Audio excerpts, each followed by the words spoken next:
Hello everyone. Welcome to the What If Anime YouTube channel. Today, we are diving into an exciting new story that will take your imagination to the next level. Let's get started. What if God only took a portion of Minato's soul and merged Naruto's along with the 4 remaining Uzumaki in the world, including his mother? Part 1. I wouldn't be sealed again. This howl of denial was heard with the wind as it came from a village found in a clearly near a valley.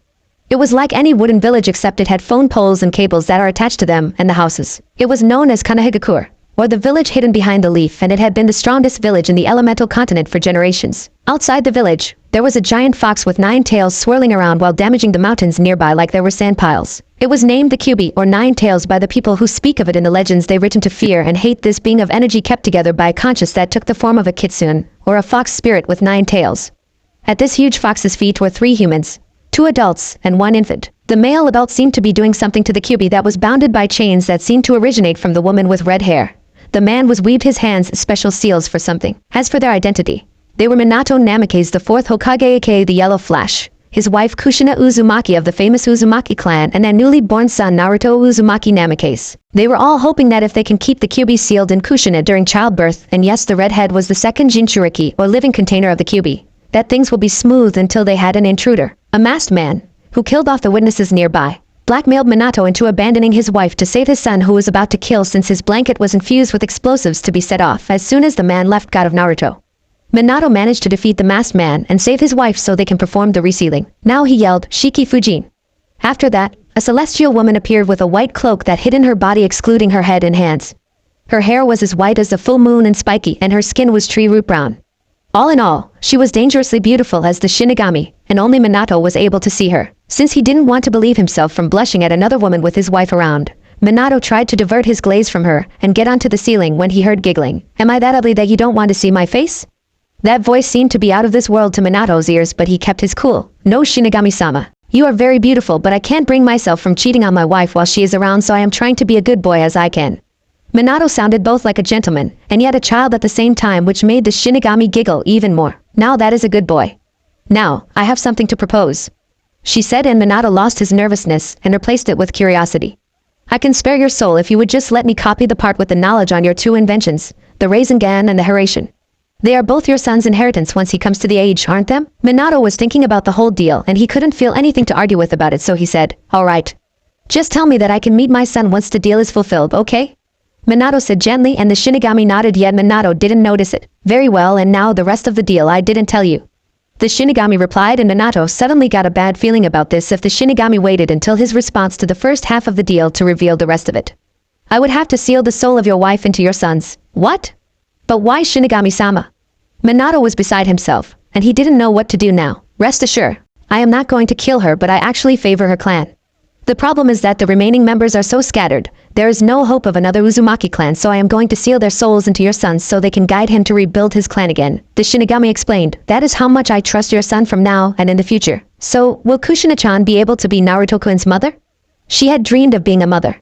Minato begged to know, and the Shinigami smiled. "Of course, if that is her dream, then it will happen if you agree to the entire deal." "Then I agree to them. Please keep your promise," Minato yelled as the Shinigami completed the agreement, thus sending Minato to where she knows that Naruto will arrive in a distant future to finally meet his parents. Meanwhile, in a cottage across the elemental continent, a woman with red hair was tending to her child who also had red hair.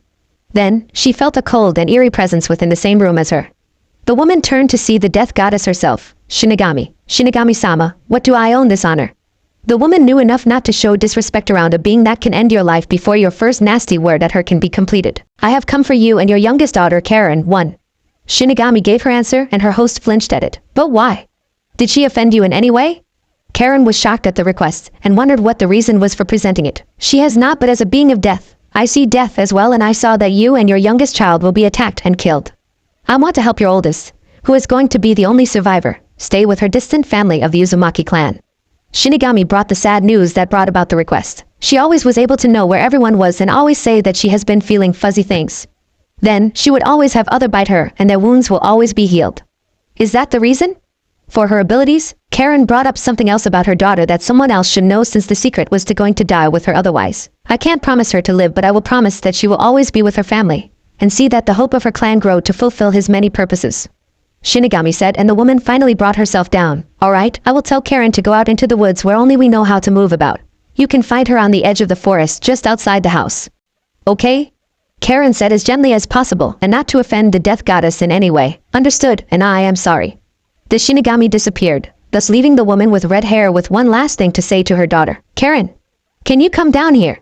She called up an 8-year-old girl that was the third in the house to have red hair, and she was wearing glasses. Yes, Ka-san? 2, Karen asked innocently. I just remembered that we are short on firewood and I can't do it in time with all these chores to do, so can you find some? The axe is in the shed. Karen asked as calm as she can be, since it would freak out Karen if she was desperate or panicking. I would love to see that my first child is acting like a big sister to her little girl. The woman added this comment for good measure. Okay, Ka-san. I will be back for dinner. Bye. Karen ran outside the cottage to do the chore. Karen just stood there and sat back on her seat to await her death. I am sorry, Karen-chan, but I don't want you to be forced to see another part of your family get destroyed by your eyes. Goodbye, Karen-chan, we love you. Soon after, fire and yelling filled the air around the area, including the cottage. No one inside ever made it out. Meanwhile, Karen was happily chopping wood with the sound of leaves in the wind and birds chirping that were drowning the sounds of death and destruction. Then, Karen felt a presence behind her, and when she turned to see the scariest but prettiest woman she ever seen next to her mother. Hello? Can I help you? Karen greeted her in the way that her mother drilled into her head, one of the last things left of the once happy family. Yes, you can by coming with me to see more of your relatives. Shinigami answered, and Karen had the excited kid look in her eyes. Really? Awesome, I have to tell Ka-san about it. Karen ran back to where the cottage used to be but was halted by Shinigami. I am sorry, but there is no home for you in that direction and no Ka-san to await you there. It is all gone. You are the remaining Uzumaki in this country. Shinigami tore herself apart to bring the harsh truth. What? But why? Why is everything gone? I just became a big sister and I lost my only sister. Why? Karen was up in tears at the strange woman's words, and she couldn't protest after seeing smoke and embers in the direction she was going in. She was smart, unfortunately. She knew that the only thing that can be burning from this direction and distance is her cottage and her home. War took it all away. It is all it does. But don't worry. There is still the family, I promise you. You can still be with your family. Shinigami answered, and Karen dried her tears since she remembered that there is still the family she was told before she realized the loss she missed. Please, take me there. I want to always be with my family and never lose them again. Karen yelled while bowing at the feet of the celestial woman, who smiled and placed her hand on Karen's head until the body fell limp when a transparent image of the girl left the body and turned into a bright ball of white. 2 done and 2 more to go. Shinigami said to herself as she disappeared with the soul in hand, leaving the unfinished firewood and the burning cottage outside the forest. In a room within an unknown location, there was a contraction that looked like it had 6 legs and a cross on the back. There was a man who was like all flesh and bones inside the machine, with only his head, torso and arms showing, but everything else was inside the machine. In his back were black rods that were sticking out, yet the man didn't seem to notice. By his side, there were 6-7 figures, including one that appeared to be a woman, while the others had piercing in their faces that differed from each. Their cloaks with the design of red clouds covered all but their heads, hands and feet. Then, a bright light appeared in the room and the cloaked figures rushed to protect the dried old husk behind. When the blinding light faded, the Shinigami appeared while her godly glow lighted the whole room, revealing that the 6 figures had weird eyes that were purple and had rings around the pupil, while the woman had blue hair and an origami flower in there as well. The husk looked up and opened his eyes to reveal the same strange and freaky ones from before. Who's there? He said in a voice that sounded like it was dying, like the old man husk he resembled. Hello, Nagato Uzumaki. I am here to collect your soul to give it a better purpose. Shinigami presented her wish for this dried old man in the machine, who was shocked that a stranger knew his true name after years of being called Pain. How do you know my true name? Only Sensei, Conan know that. Hack, Nagato yelled until he went into a coughing fit. Nagato. The woman yelled while flinched that she spoke out of turn, but Nagato didn't what she thought he would. At ease, Conan. I am a god and gods don't die. Nagato tried to reassure the woman named Conan, but he probably was just trying to salvage his empty pride, which the Shinigami laughed at that. You. A god? I am Shinigami, the goddess of death, and even gods have to watch their back when in my presence, since I have the power to kill them too. Shinigami said, and the figures present stirred and bowed in order to beg for mercy. I came for your soul because there are more Uzumaki in the world besides you. I am going to bring you to them, Shinigami said, and Nagato widened his eyes. Really? There are? Nagato begged to be right, and the death goddess nodded, and Nagato sighed. I always thought that after my parents were killed, I was the last of the Uzumaki clan. Well, you are not. And if you want to see them, then allow me to retrieve your soul so I can fuse it with a boy who is going to be the savior of the Uzumaki clan. You will always be with him that way. Shinigami explained, and Nagato nodded in agreement. Then I accept. That didn't go well with the origami woman, Conan. Wait. Nagato. Conan begged for Nagato to reconsider, but Nagato was steel hard on his decision. It is okay, Conan. Take my eyes and seal my bodies. This curse I only caused fear in your life and a terrible one for me. I can trust the Shinigami, and you should too. Nagato gave his final order to Konan as she reluctantly brought out a sealing scroll with 6 sealing matrices with the kanji 4-person inside and sealed each of the figures inside. Then she took the eyes of Nagato and sealed them in a 7th matrix with the kanji 4-eye inside the scroll. Shinigami giggled at how well prepared Nagato was. It looks like you made this scroll in a hurry but managed to make it work. Nagato chuckled before explaining, I was trained by one of the Sannin to always think ahead and I made that scroll after learning some basic Fuinjutsu from him, but I never thought about making 6 more places to seal after I discovered the 6 pads technique that came with these powerful and cursed eyes. Nagato coolly brought the truth to light and the Shinigami giggled at that. If your girlfriend wants to be with you, then I can do something about that if you would disband the Akatsuki. Shinigami offered when she noticed that the 2 present shocked their heads. That can't happen because we aren't the leaders of the Akatsuki. The leader is a man in a mask that claims to be Madara Uchiha. We think it is someone else who is already strong enough to support that claim. Find him and the Akatsuki will be disbanded. Nagato explained and the Shinigami nodded at that explanation. Very well. If he loves to play games as someone else then I would love to wait until Naruto-kun meets him again, and this time he would finish that masked menace himself.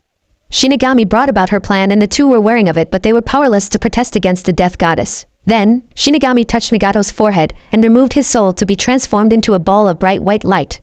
Next, Shinigami poked Konan in the forehead and transformed her body into that of a young girl while keeping her abilities relating to paper. I do have a little influence on life as the death goddess, but I can only do so much as this. Don't waste your gift. Shinigami told the newly younger Konan who nodded. I know you hate Konoha but the generation that caused you pain has ended years before so please do this for Naruto-kun who is an Uzumaki like your boyfriend. Shinigami ordered with a little teasing on the end which made Konan blush but she turned into origami paper butterflies before anyone can see that as the swarm of living paper joined the rest of the room which shown to be paper as well and they all left for the village of Konoha.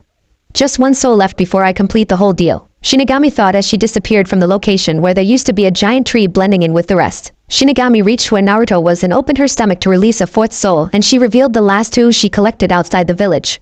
She then grasped Naruto's soul and mixed it with the outside souls to form one that gave off huge energy and power yet still retained its shape as a boy with spiky blonde hair. My purpose here in the mortal world is now over. Goodbye Naruto-kun, I hope we meet again for real in the future, and until then enjoy your interesting family. Shinigami thought as she disappeared once more and this time, from the world of the living as a whole. Meanwhile, inside the region known as Mindscape, there was room of pure white with a cage inside and then, 5 lights appeared before it. One retained its form as a ball of white while the remaining 4 became human figures. One was that of an adult woman with red hair that reached past her waist and wearing a battle uniform. On her belt was a sword in its sheath that gave off an interesting aura even for a sword of iron and fused metal for the handle. She was Kushina Uzumaki and she was the woman responsible for giving birth to the boy that the Mindscape belongs to. Another was also an adult woman but this time with black hair and in a kimono rather than a battle uniform. She had a bag that had a scroll sticking out to reveal more inside. They looked like the sealing scrolls from before. Her name was Mito Uzumaki, wife of the first Hokage and the first Jinchuriki of the Kyuubi which was passed down to Kushina before she perished of old age. The third one was more like a young girl rather than a woman, about 8 years old, with shorter red hair than Kushina. Instead of a battle uniform or a fancy kimono, she wore simple wear that most little girls do when they are going to important ceremonies when they have to wear stuffy and uncomfortable clothes whatever they want to or not. She was Karen Uzumaki and she is the child of the group that is going to be a big sister all over again. Finally, there is the only man out of the women present who seemed to be near his prime. He had red hair like the others with a daily pair of clothes like the last one with ninja equipment on his waist. He was Nagato Uzumaki, who was used as a pawn by a masked man and he with is going to redeem for all that by being with the family he thought he never meet. Now was the time to awake, and that meant for everyone including what is snoozing inside the cage. It sure is big from just standing a good distance from the cage. Then it opened its eyes to show that they resembled that of a fox or something with the slit in a vertical manner. The fur and hair sticking out sure looks like it can come from a fox or at least someone from the same animal family. Then, the resident human souls awoke as well and this is basically what they said once they noticed each other's presence. Where am I and where is my baby? Where is that strange lady? Is this where I can be with my new family? How much time has passed since I left that girl to Konoha? After a while of confusion and chaos, they all finally calmed down when someone didn't seem to like the racket happening where he slept. Silence. That got their attention to see a shadow of a giant in the shape of a fox that seemed to have 9 swirling tails. You are all here because you puny mortals are reduced to mere souls to merge with this one, my latest host. I didn't ask to be sealed again. I just wanted to get out of your territory, and out of your hair, but you foolish sacks of fresh meat gone bad tried to use me like a tool again. No one was interrupting because they are trying to piece together the words of a grumpy man on a verbal rampage. And don't give me that crap about keeping me from being controlled by people who hide behind masks and use their cursed eyes to use me for real. If that is the case, then convince me fully about it. Now be quiet and let me sleep. With that said, the behemoth went to its slumber. That was defiantly the Kyuubi, and I guess this is Minato-kun's seal that looks like a sewer. Kushina was mumbling until she felt someone tap her shoulder and looked down to see little Karen looking up at her. Excuse miss, are you an Uzumaki? Karen asked, and that brought everyone's attention. Yes, little one, I am an Uzumaki. Kushina said, and was rewarded to see Karen cute pout. I am not little, but it is really cool that you are an Uzumaki like me. Karen said like a real child, which brought comfort from her cuteness to everyone else. Then Mito decided to get involved. Hello little Kushina-chan, you have grown beautiful since I last saw you. Mito said and smiled at the woman's shocked face and turned to Karen. And hello to you, fellow Uzumaki. Karen smiled that at least one of them weren't making fun of her age. Hello to you too, Miss Uzumaki. What is your name? Mine is Karen. Mito smiled that there is still the innocence of childhood within the children themselves. I am Mito Uzumaki, Karen-chan. You might have heard of me being Hashiramakoi's wife. Mito answered, and Karen made a scrunched face as she tried to figure out what she meant. That is until something clicked in Karen's mind. You are the wife of the first Hokage of Konoha. Does that mean we are in Konoha itself?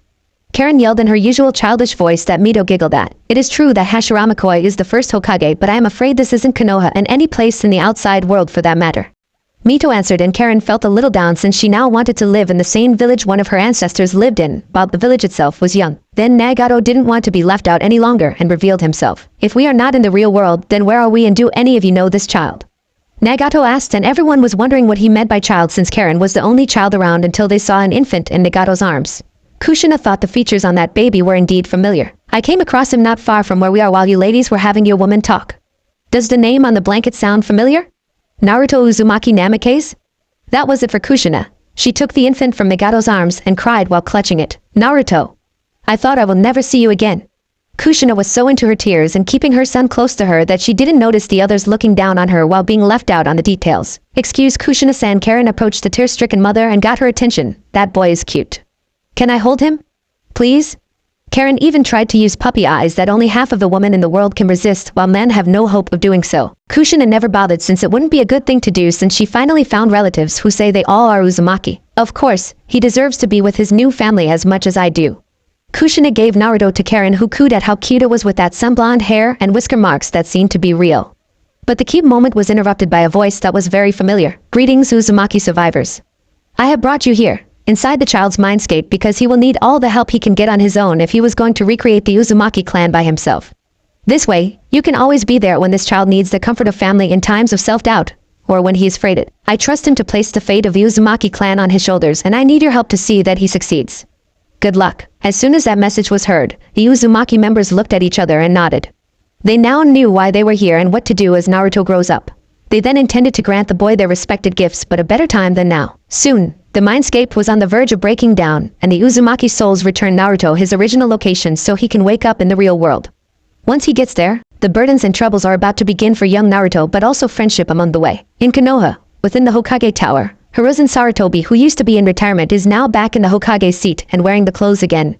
He hated that he had to go out of retirement because his successor had disappeared and his wife was found dead at Naruto's place outside the village. Hiruzen remembered that Minato told him that if anything should happen to him, the elderly Kage will have to see that Naruto lives a life as the son of the fourth Kage and treated like royalty. Unfortunately, it was not to be. Minato, I know you are still alive, but why aren't you coming back? You will go to the ends of this world to avenge your son for the treatment he is living now. If only someone can help me with all this paperwork. I can even adopt Naruto into my family if I have to protect him from your fans bent on killing the Kyuubi for killing you. Hiruzen mumbled as he reflected on how he knew that he is not actually following Minato's example, and how he can't help it. It was the truth. Naruto lived the lowest of the low, complete with pain and hating glares. He was first entered in the orphanage, where he actually proved to be a big help by helping the owner handle the orphans younger than him. He will ask what they wanted to play and make sure they had fun. It worked a lot, and Naruto thought he was on the right path to friends. However, the owner also hated the Kyuubi for making her an orphan herself, and that meant to people like her that in order to hate the Kyuubi, you had to hate the one that contains it. So, sooner or later, Naruto was kicked out of the orphanage when he was old enough to live on his own. He hoped that his friends could at least try to protest, but he was heartbroken to see that they also hated him despite the times he spent helping them with their needs and fun. So, after 2 heartbreakers in a row, Naruto tried to make the best of it by living in the slums, and that meant eating out of the garbage and sleeping out in the open with the freezing winds.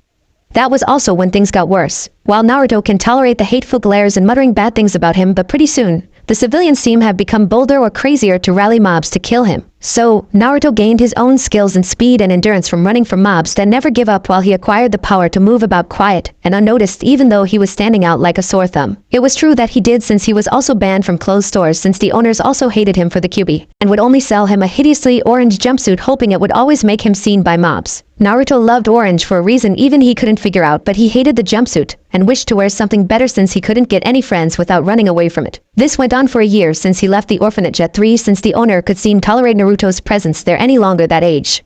Since anyone at the age 3 could only walk, Naruto had to get support from the ANBU or even Hiruzen himself when he had time off during the day. It still isn't a good life for the blonde, but he went on since he was given advice from Hiruzen that if one can endure the bad things that just happen, good things will also happen.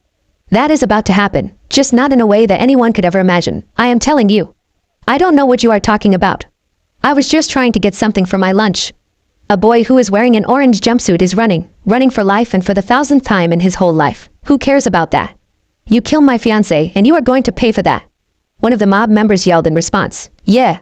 You took my daughter from me, my father, my brother, my cousin. Naruto was just hearing all these yelling and accusations he doesn't remember doing. He never ever does. I didn't do anything. Why don't you all listen? Naruto was answered with a rock to the head, causing him to bleed. It is no use lying, demon. We know you did it, and we are going to avenge our hero you killed. We are his legacy, and we are going to be heroes after we kill you. Another member of the mob yelled in a rather mad tone, but no one ever noticed except for Naruto himself. Unfortunately for him, he took a wrong turn and ended at a dead end. Naruto turned to see the mob blocking the only way out. Heroes don't kill because of their own hatred. Bad guys do that. Don't you know that? Naruto tried to make them see the light of their actions, but they are so full of hate and empty anger to listen, as one of them got to him first, brought down a metal pole down on his shoulder, sending immense pain through his body. And then, the mob got to Naruto was brought down tools of pain about to turn into tools of death. But there was something wrong about what they are doing. Why isn't he dying? It is like every blow we deal, it is healed. One of them tried to pierce Naruto's leg with a dagger, but the wound kept healing within a single second. It must be the demon. We got to burn him alive. That will make him easier to kill.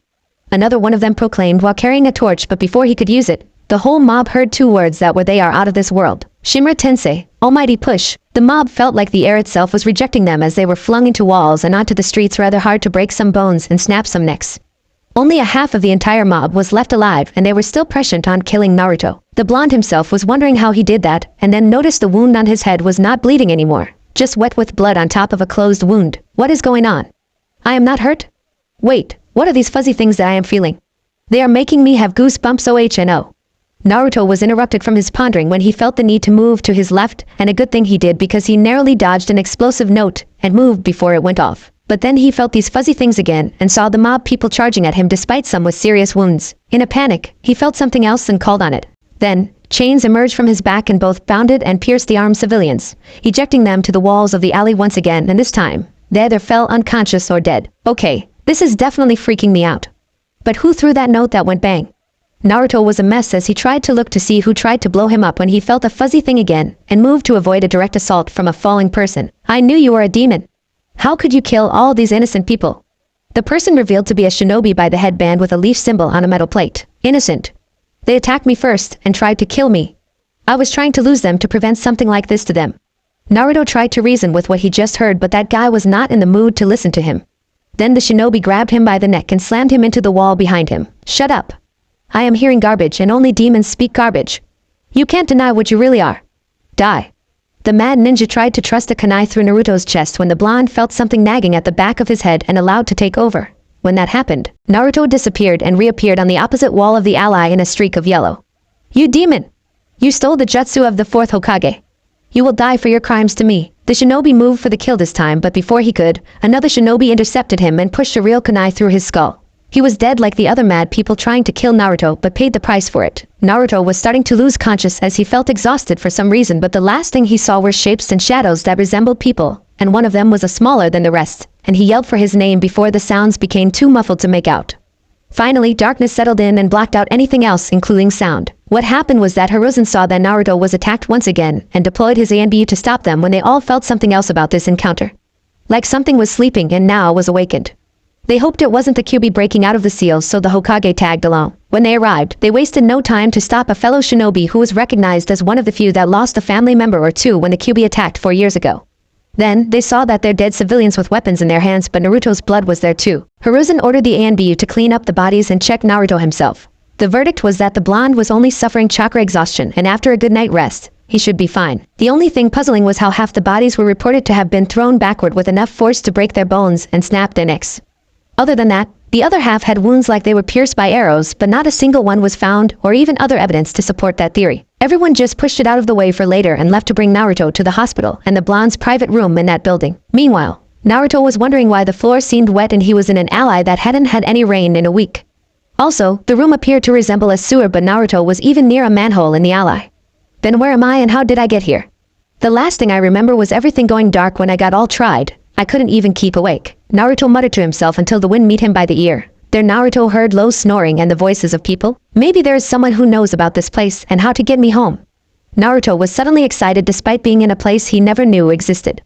Naruto went in the opposite direction of the wind and the sounds kept getting louder, which meant he was getting closer to where he wanted to be. Finally, Naruto came across a door bigger than any other he has ever seen before. The voices are definitely on the other side of this monster door, but can I even open it? Naruto tried to think of what to do next until he noticed the wind creating a crack between the door and the doorway. He tried it out and found out that, despite its size, the door felt light as a feather. On the other side, Naruto saw people indeed. 4 of them to be exact, and they all seemed to have red hair. Naruto never saw anyone with red hair, less 4 of them in the same place. Hello. Naruto was a little scared that if they saw him, they would just call him nasty names and tell him to get lost. Instead, they all smiled at him. That was entirely new to the poor blonde. And my name is Naruto Uzumaki, what are yours? Naruto asked as polite as he can in his fear and shock.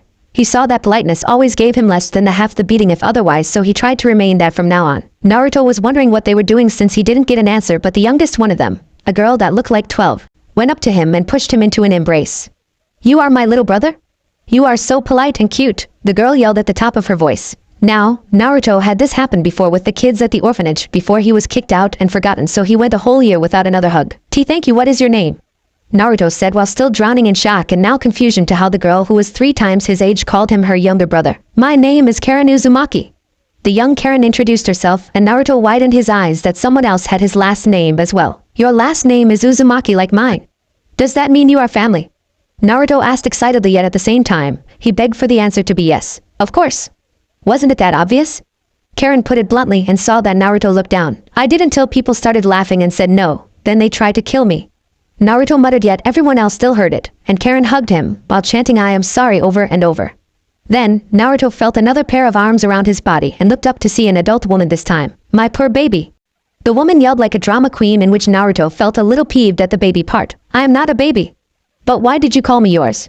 Naruto asked, and the red-haired woman hugged him even tighter until he was suffocating. I am your mother. The woman yelled once again and Naruto froze in shock until he started laughing. Nice joke, lady, but still your hair is very nice like Karen-chan's. Are they made from rubies? Naruto said bluntly, but still Karen and the woman both blushed from the comment about their hair. I am not joking, and thanks for what you said about my hair. Only your father liked it while everyone else made fun of me because of my hair. The woman said sadly that her son thought she was only making a joke when Naruto hugged her. Then tell me who they are so I can show them that are messing with the wrong person. Naruto yelled in a childish view on getting even. It was always something nasty, but Naruto had a talent for making anything seem cute, so the woman just hugged Naruto back, forgetting about her bad childhood. Thank you, but I won't want my baby to become one of them. The woman said gently, and Naruto just frowned. I am sorry for breaking your heart, but if I called a stranger my mom, then it will never work out. I need to know you better so I can call you mom. Naruto shouted, which caused hearts to rise, and in this case the woman hugged Naruto once again, and this time, she shed tears of happiness. Thank you, Naruto-kun. My name is Kushina Uzumaki. The redhead woman, now revealing her name to be Kushina, answered. Thanks Kushina-chan for becoming my mom. I always wanted one. Naruto yelled in response. Has been a good day for poor Naruto, who was in the need for someone to treat him like an actual person and love him while she was at it. Yet, all great moments have to end, but not always in a way that ruins it. The 2 remaining redheads came to the mother and son reunited along with Karen watching with wet eyes and heavy heart on the sidelines.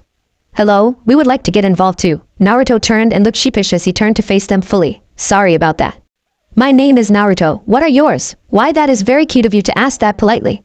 The second woman cooed at Naruto, making him blush in embarrassment and look away to hide his red face. Anyway, my name is Minato Uzumaki. Naruto was wondering why the name sounded familiar when the sole man of the group took his turn. My name is Nagato, and I was also thinking there weren't any more of my family like you, Naruto-kun. Naruto just smiled and nodded. I am just glad that we finally meet Nagato Aji-san. Meet Oba-san. Naruto said, and the two Uzumaki spoken were confused by Naruto's choice of words in relation to their names. Naruto himself saw this and explained, well, I know from hearing teachers in their classrooms that Mito Uzumaki was the founder's wife, so that would make you my great-grandma, but that would be rude, so I am sticking to Oba-san if you don't mind. And Nagato Aji-san, aren't you Ka-chan's brother? Mito felt warm that Naruto was sensitive about how she would react to how her relation to him actually was in terms of her feelings to her age, while Nagato and Kushina just stared at each other in loss of response. Naruto saw this and felt like a real letdown. If you don't like it, Ka-chan, Nagato-san, then I will think of another way to call you. Naruto was regretting his view on Nagato, but both he and Kushina stopped him in his verbal tracks. No, it is fine. Nagato said, and Naruto was the one confused. I just never saw myself as a brother since I was the only child, but if it works, then I don't mind being your uncle. It gives me a good reason to take care of you like Kushina-san wishes to as well. Nagato explained the real situation, in which Naruto breathed a sigh of relief. Okay, Aji-san. Now can you tell me where I am and what happened? Naruto said, as he almost forgot about what he truly wanted to ask when he first set his eyes on his new family. And he got his answer. Simple, Naruto-kun, you used our gifts. Nagato said, and Naruto was a little puzzled about TI, but before he could ask, he suddenly turned to Karen, who was the one still left out on the action. Don't be sad, Karen-chan. Come and be with us. Everyone was dumbfounded because they were actually looking at Karen but couldn't read her emotions, but a 4-year-old was able to do that, and even Karen herself was shocked about that ability. How did you know that I was sad while I was hiding my emotions? Karen asked, and Naruto made a lute to show that he was also confused. I don't know. It was just suddenly I can see this flashily blue stuff that feels fuzzy in you guys, and there are a lot of them. That and this tinkling feeling about something like water flowing in people's heads, and it tells me what they are feeling or thinking of. I didn't want to lose it, so I let it guide myself, and it was never wrong. Naruto tried to explain to the best of his ability, as only 4 years old. Everyone just smiled at how Naruto was acting his age, and it was cute. That was called sensory Naruto and Aikun. Karen said, for she felt it was her turn this time. It is the ability to know where living things are, and what they are thinking of, so in this world of ninjas, it is like a treasure, so not many people can gain it. I am a censor myself because I knew where the people back home were, and how to find them. So you mean that I can always know when people are coming so I can avoid them better? Awesome. Naruto began to jump up and down. It was his way of better using the burst of energy that came when he was excited. Sure, Naruto-kun, but that isn't the only thing you were granted. You remember those chains that appeared out of your back? Karen asked, and Naruto nodded. That was your mother's chakra chains. Sakura Kasne's? Naruto was unfortunately lost at the hearing of big words like the last two spoken by his big sister. They giggled at his attempt to repeat the name. Chakra chains, they are even rarer than sensory, and we thought only your mother can use them. Karen explained until her little brother interrupted. I have a rare power. Ha! Beat that, losers. Naruto was all about going to show off his new stuff when he heard the sound of clearing throats, and realized he was interrupting rather rudely, so he sat down, and hiding his face in shame. Yes, Naruto-kun, it is rare, and once you are able to settle down, Karen said in a tone that expressed her dislike for how impatient her little brother has become. You can use it as good as her, but we are not done yet. Karen looked at Kushina, Nagato and Mito, and they all nodded. That is true, Karen-chan. Listen, Naruto-kun. Mito spoke, and Naruto finally lifted his head to listen better. Other than from sensing others' emotions, I can teach you Fuinjutsu, seal techniques, of my clan, so you use them for all kinds of purposes in regards to your surroundings and combat. Naruto nodded and wanted to ask, but saved it for the rest of the explanation when his mother went next. Sochi-kun, I am a great ninja at Kenjutsu, sword techniques, and I am more than happy to teach you my stuff with a sword. Naruto once again nodded, and Nagato went last. As for me, I have a bloodline that was believed to be that of a god, as well as personal techniques of mine. This is one that really got Naruto confused at his uncle's choice of words to describe this so-called bloodline of a god remark. But if it is that powerful, then should it have weakness? Gigi once told me that every power has a weakness as big as itself. Naruto asked, and Nagato nodded with a tone that described sadness, but at the same time, relief. There is one. Nagato finally answered. It is true you possess it, but due to circumstances, it is only at a third of its full power, meaning you can only use 2 of the 6 main powers granted by the Rinnegan. But you seem to have been able to use the bonus ones, that means you can still have enhanced sight and mastery over all 5 elements. Nagato explained, but he felt like he said something big off when Naruto just couldn't take the excitement anymore and released it in a shout. Will I be able to make paper bombs and scrolls I can fit a house in? Will I be able to slice and dice everything with a sword? What does this bloodline do that it is so rare? Will I be able to move fast like lightning? Will I always know what people are feeling and thinking? Anything else was drowned the next letter until it was just unreadable jabbering that came out of Naruto's mouth. The Uzumaki just waited out until Naruto settled down to breathe again. Naruto-kun, we have a lot to teach you before we can explain out abilities, so you better pay attention.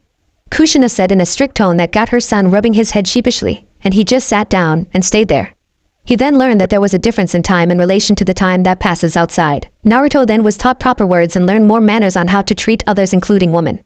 There he also learned that his parents asked his adoptive grandfather to tell him once he became powerful enough to protect himself. That plan went up in flames when Naruto revealed that he never lived a safe life from all those mobs attacking him every chance they get, so Naruto planned to present that to Hiruzen once he returns back to the world outside the mindscape. Speaking of which, it was Naruto's mindscape, so only he has the power to change how it looks and works. Naruto had changed it to the descriptions from Kushina and Minato since he felt like they deserved to live in their homeland once again. This granted him thank kisses from his mother, aunt and older sister since they were overflowed with joy and respect to the blonde for being so thoughtful. Soon, Naruto noticed that he couldn't maintain his presence in the mindscape any longer and asked what is going on.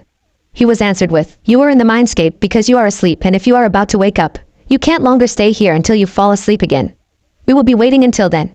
With that said, Naruto saw that the mindscape had faded him out as he said his goodbyes until he would see them again. When Naruto finally woke up from his talk in the mindscape, he noticed that his clothes were replaced with a hospital gown, so he knew where he was and groaned, "I hate hospitals." "Well, you better get used to it by now, Naruto-kun."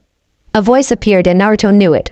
The problem was to either smile or frown, so Naruto saved it for later. "Hello, Gigi," Naruto said in an emotionless tone that sounded like the real thing as Hiruzen flinched at it. "What is wrong, Naruto-kun?"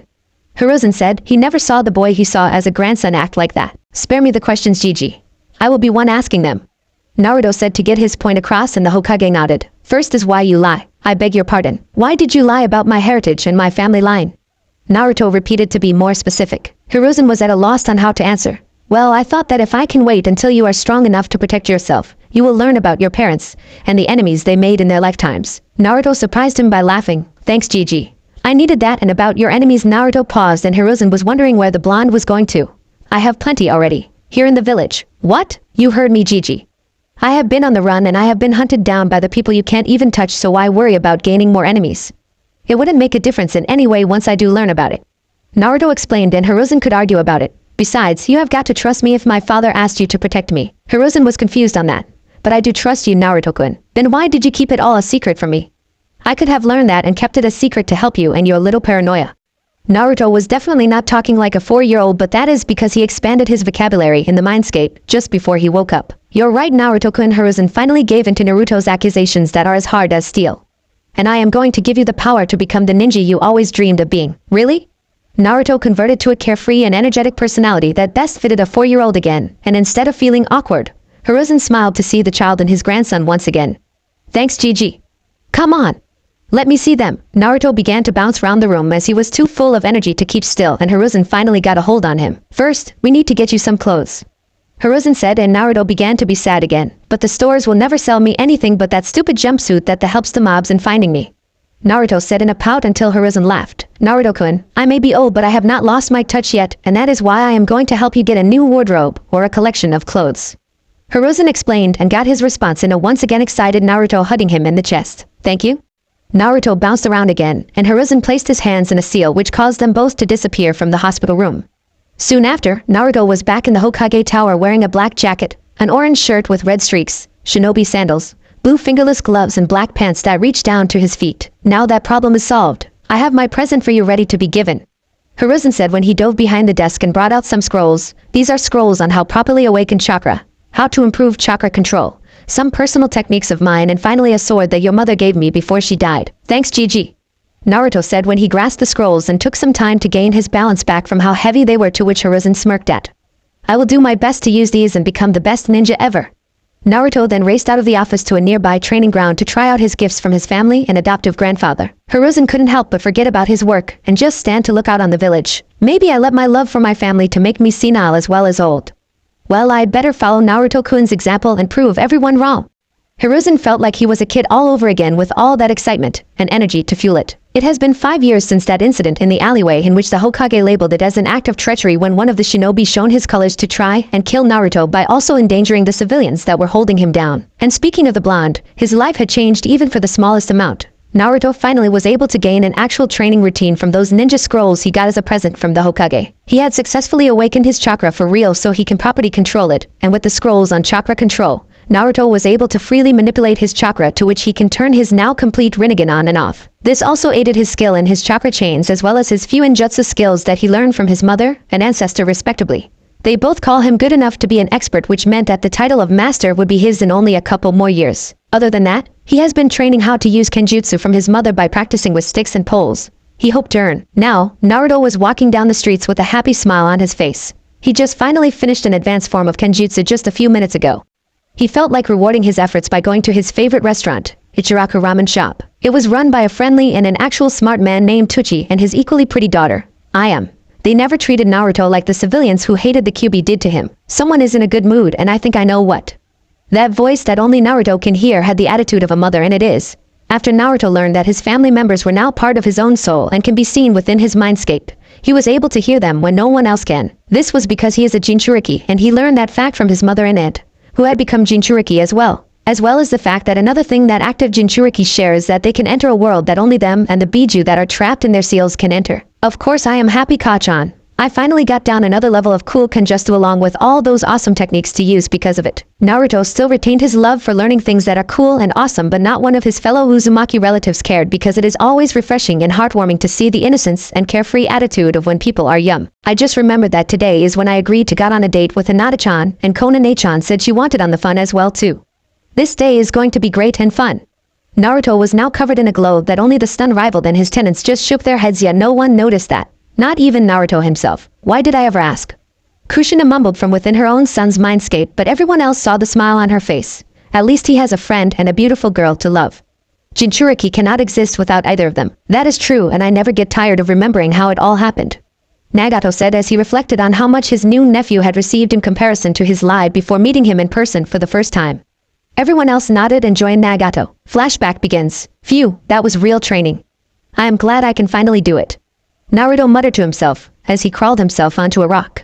Now most boys would complain, but Naruto knew that if he was going to do that, all that painful waiting will all be for nothing, so he just bears the after effects of training. You know, I don't remember me saying things like that when I finally got training. A voice sprung in his head, but Naruto was used to it after so many times of jumping at the sound. I guess your desire to get strong is greater than I thought. Of course, Kachan. The village tried to purposely make me weak and keep me like that. In a way, they were insulting your legacy, and your family too. Naruto said back and had to feel the fury of his mother from inside his own head. Just keep the training up so I can see you prove them wrong in how they treated my son. Kushina yelled, and everyone's sweat dropped with a sigh that got her attention to her behavior, as she chuckled sheepishly. Anyway, I better go to Ichiraku's for some delicious ramen. Naruto said while he had a migraine hearing how his mother craved for the noodles and soup in years. He found himself strolling through until he sensed some negative emotions regarding to fear and anger, but unlike the slums and mobs he had sensed before in his training, the victim also had a pure soul, almost like his. Naruto wanted to check it out, and he got his discovery in the form of a girl around his age with a gang of bullies older than her cornering her. They talked about nothing but putting her in her place. Naruto won't have it, and dove in with some punches and kicks that got the bullies packing. The girl now revealed herself to have moonlight raven hair and lavender pale eyes that shined of awe at how the boy with blonde hair came out of nowhere and saved her. Her thoughts were interrupted when she heard his voice. Hey, are you okay? Did they hurt you in any way? Naruto sat down to her level and traced her hand over to search for signs of damage that only got the girl to blush like a tomato on a short fuse. His family were giggling in his head that their tenant was so oblivious to his own actions. Ah. My baby is so brave and caring. Kind too, but he is so oblivious like his father. I am having a hard time seeing something he has that reminds me of myself. Kushina squealed until she fell in depression on that last comment. All it took was Nagato placing a comfort hand on his sister's shoulder. At least you get to see the sweet stuff between you and Minato again, and this time it's you who gives the advice to Naruto about his new friend and possible wife. Nagato didn't know whatever to pat him on the back or hit on the head when he got Kushina on full gear on what he is going to tell her son about what to don on dates and such. Meanwhile, Naruto finished checking and made a sigh of relief. Looks like there isn't anything serious.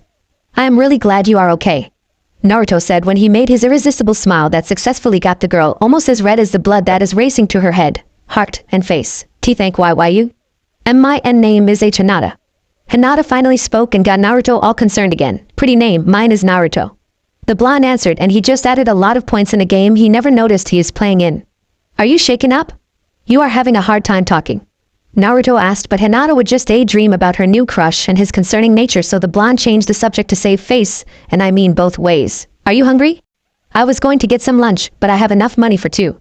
Want to come? Hinata fortunately heard that, and had thoughts racing in her head like, so, if I say yes, then he would let me know him better and become my friend. I can afford to shudder like this. Hinata was determined to do that, but she still didn't trust her voice, so she just nodded. Great. Come on, let's get up. Naruto took Hinata's hand, which got her blushing once again, and he finally got her back on her feet. Naruto made sure she will be able to walk until he got here racing with him towards the ramen stand. There, the owner and his daughter was delighted to see their best customer with a new friend and a rather cute one in their eyes. Good day, Naruto-kun. Did your hard training this morning reward you with a girlfriend? Tucci asked, much to their blushing, which I am found cute. No way, Tucci-san. We just met a few minutes ago. Besides, she is hungry, so I brought her here for lunch. Naruto calmly and coolly corrected the friendly ramen cooks before helping Hinata to a seat to the left of his. So I would like the usual, but hold back on the bowls because I would like a beginner set for Hinata-chan. With that said, 3 reactions had happened under the same second. Tucci felt a little down since he started to rely on the fact that Naruto eats up to 20 bowls of ramen a day. But he wasn't going to be selfish since his best customer didn't want to pig out in front of his new friend who is a girl, and girls deserve not to see such things the same day they met a boy. Ayam was trying to hold in a squeal at how the boy who always called Nei-chan was actually thinking more about his new friend rather than his own meal. Other than that, she found it cute that her Otoro called his new friend Hinata-chan, especially after only knowing her for a few minutes, as he said. Hinata herself was lost in her world that her new friend and crush was practically treating her like a princess. She was also lost for words that her crush called her with Chan at the back of her name. It meant to her that Naruto also found her cute. She was so lost in thought, she didn't notice the bowl of starter ramen in front of her, but Naruto did. Hinata-chan, your ramen is getting cold. It is best to eat soon or never. Naruto said, and Hinata's heart jumped when Naruto called her that again, but also saw her meal in front of her, so she managed to start eating as and not to embarrass her new friend. She never eats something as good as this, and she couldn't stop craving for more. Naruto found it cute since it happened to him when his Gigi brought him her for a meal years ago. After a delicious meal together, Hinata just won't stop holding Naruto's arm, which only made walking a little difficult. Naruto didn't mind. He was thinking about why Hinata gets so red for some reason. Then he halted, brought Hinata into his arms bride style, and disappeared from the streets of the village. Naruto reappeared on the Hokage monument with Hinata finally having the time to blush in his arms. She was ranting in her mind that she was in Naruto's warm and strong embrace. The blonde himself was also talking in his mind while thanking his family for teaching him the Shunshin, a very helpful jutsu in his case. Then Naruto sat down and got Hinata comfortable in his lap. Hinata, I have a secret to tell if you are going to be my friend. Naruto said, and Hinata nodded. This isn't the first time I have seen your face. With that said, Hinata was confused. I actually first saw you when you were 3, before you were kidnapped. Hinata gasped at the memory. At first I didn't realize the danger coming. All I could think about how cute and adorable you were at the age. I couldn't stop myself from trying to see it again, especially when you smile. It was one of the most beautiful smiles I ever seen, and one of the very few in my life as well. Hinata was feeling like boiling over, but somehow she lost her full face blush when she heard that same statement. Why, you are really don't see as similes that much? Naruto shook his head. No. All I ever see instead are glares and glances that tell me to get lost. When you are in my shoes, you want any attention, including the negative type, because it feels better than everyone treating you like he never even existed. Naruto explained, and Hinata actually felt bad for her crush, and that she couldn't do a thing about it. But just as she said that in her mind, don't be hard on yourself. You are being kept separate from me and told that I am not even there. I can't hate someone who is lied to and had their feelings hurt when they don't care about that. Hinata was shocked that Naruto actually knew what she was thinking. There is a lot to tell you about me, Hinata-chan. So I want to be your friend so I can share them and help with your problems in any way I can. Thank you, Naruto-kun. Hinata said until she realized something that Naruto also noticed. Nice. You didn't stutter. That means you are making progress already. Naruto said in a cheerful tone that Hinata felt embarrassed by the praise, but the real thing had just started to be heard. Hey Hinata-chan, can I say and do something so you wouldn't have to wait? Hinata was confused by the question, and she nodded without even thinking. Naruto went up to her ear and whispered I like you and kissed her cheek. Hinata had the biggest blush in her life yet, but somehow managed not to faint and hugged Naruto while crying tears of joy while silently chanting I like you too over and over. That was going to be the start of something that only the couple could dream of in their lives. Flashback ends. They were so cute together. So much it is like they are meant for each other.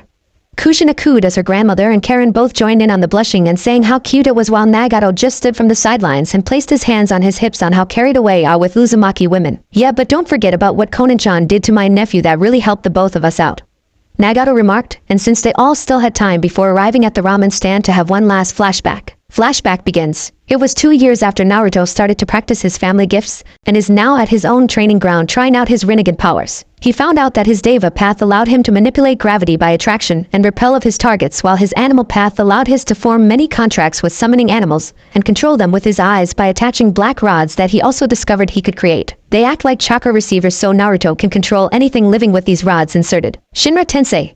Naruto faced an open palm of his right hand at a boulder found on the training ground, and it rolled away before exploding on contract with the gravity forces. I still can't the jutsu to cause it to explode once it first makes contact.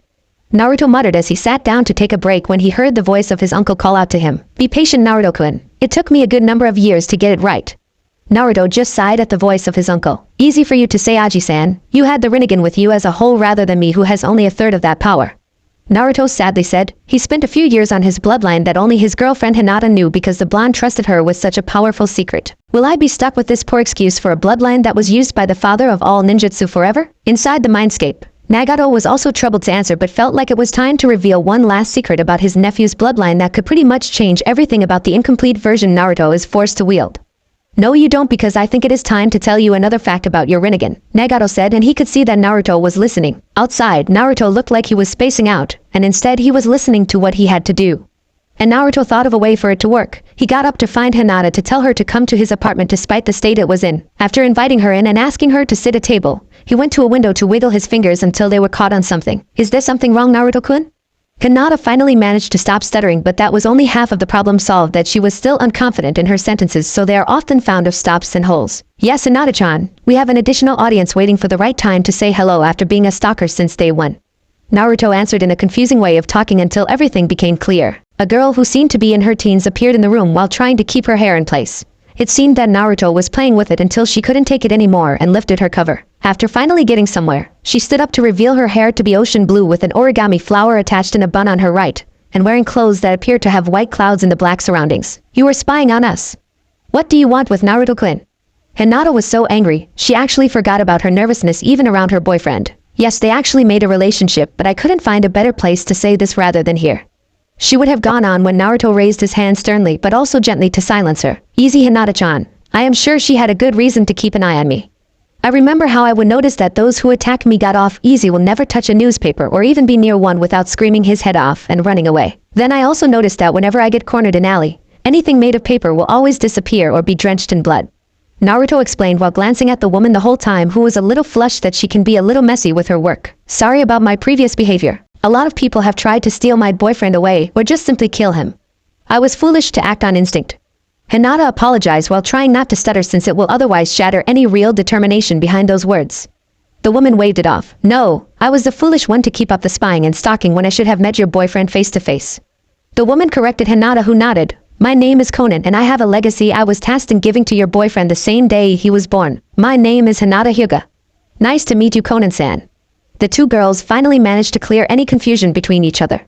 For the next hour, the two women plus Naruto talked about everything, including what she had witnessed years ago. Now, Naruto-san, time to complete your bloodline, Conan said when she opened the scroll she had kept safe since that day long ago. She revealed the sealing matrix with the kanji 4i and unlocked the physical Rinnegan that was preserved fresh in suspended animation. Naruto allowed Conan to perform the surgery, with Hinata helping him stay calm and relaxed during the session.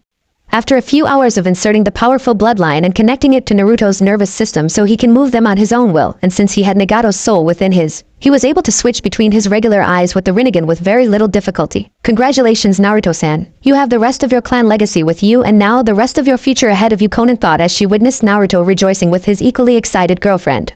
The woman with blue hair wondered if she would be allowed to fit in with the family that has just been born. Flashback ends. And just like Conan thought, Naruto asked her to be his big sister since a mother role will be too sudden and too big a burden for the woman who only knew war. It was a rocky start, but Conan finally started to feel the warm feeling that can only be found within one's home. On the way, she also learned the pleasures of a happy and relaxing life she never thought she would experience. Also, Naruto managed to establish a weak but working link to his mindscape so Conan can still interact with her lifelong friend from the war. Currently, Naruto finally made his presence known at the ramen shop to his girlfriend and best friend who have been patiently waiting for him.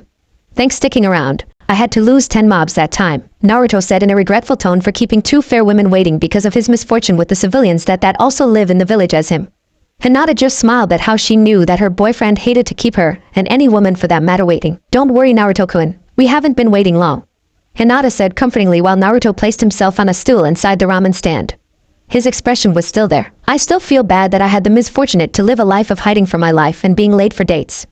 Gigi keeps on saying that good things will come if I keep waiting, but I may not have the time to do that when the mobs find me again. It is still too soon to protect myself, Naruto muttered sadly when he noticed that Tachi placed a bowl of his favorite ramen in front of him, and that his precious girls were hugging his arms. They spoke not a word, but Naruto was smart enough to see that he was being a fool for only thinking about the negative side of his life when he should remember the other side too.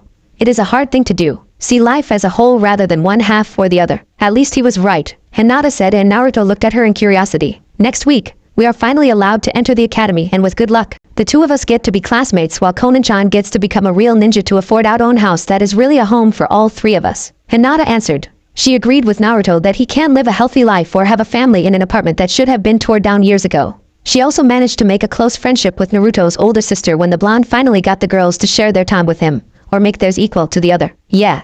Let's do this. That was all Naruto said since that evening when he walked towards home with his girls going to their homes.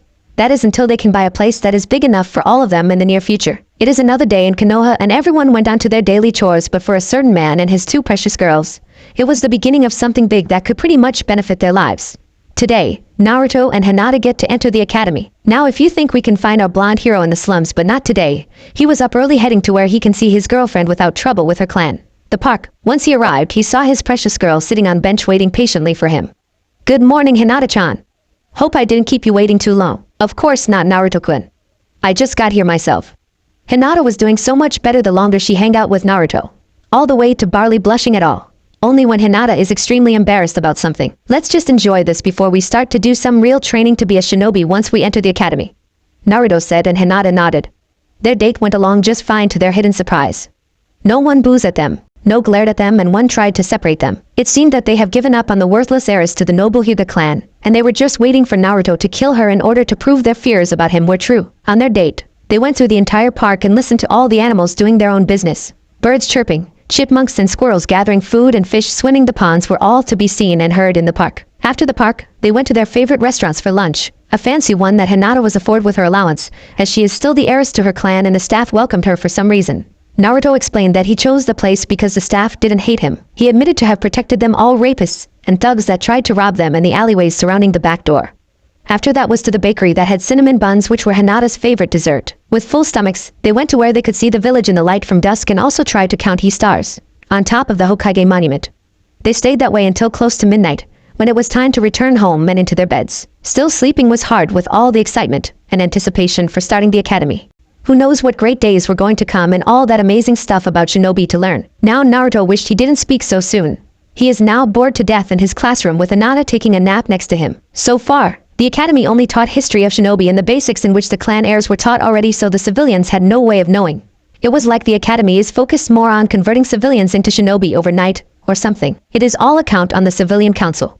They have seized control over every shinobi related, claiming that they deserved it for being on the council, but they were just stealing those rights from the Hokage, whose kind old man personality had made him gullible and afraid to take action. They all said that it was time for the civilians to become shinobi, and their idea of becoming such warriors was to be well knowledgeable in every topic related to shinobi work, as well as the other stuff that civilians had found useful, like mathematics and history. Not that it is all bad, but to ask a shinobi on how to use that stuff was like trying to ask a bee to give some honey as a bear. Impossible. Since this disgusted the couple, they decided to train in secret until after school. Hinata will try out the various low-rank jutsu with Naruto training his new abilities. This went on until a year had passed. Naruto had moved up 2 more levels in Kenjutsu and Fuinjutsu. He had shared that with Hinata and she managed to beat the basics, about to move on to the more intermediate stuff. Hinata also secretly got down a technique named the 8 trigrams, 64 palms, which allows her to effectively shut down a target's nerve system in impactful strikes. She was hoping to get down another technique that the Hyugas credited as their own. The Kaiten technique was a protective dome of energy. Hinata had found that storage seals and daggers were fitting her style of fighting just right. Continuing on to Naruto, he also trained more in his Rinnegan with the help of his uncle. He almost was able to use all 6 paths, but pretty soon, he will have to train to use more than just one of them at a time.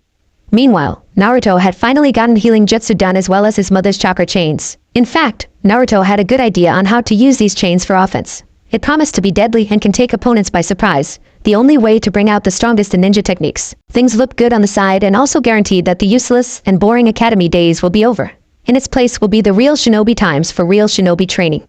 There was just one problem that is related to the academy. He threatened to make this wait terrible as well as making them feel worthless. Hey Dobe. Naruto looked from his lunch with Hinata to see the class emo and brooder with his fan club of blind loyal followers, Sasuke Uchiha. For the last time. It is either that you will surrender your techniques or I will have to take your little girlfriend. Sasuke was pampered by the village all the way to believing that he was blessed by God and anything he wanted was his right away.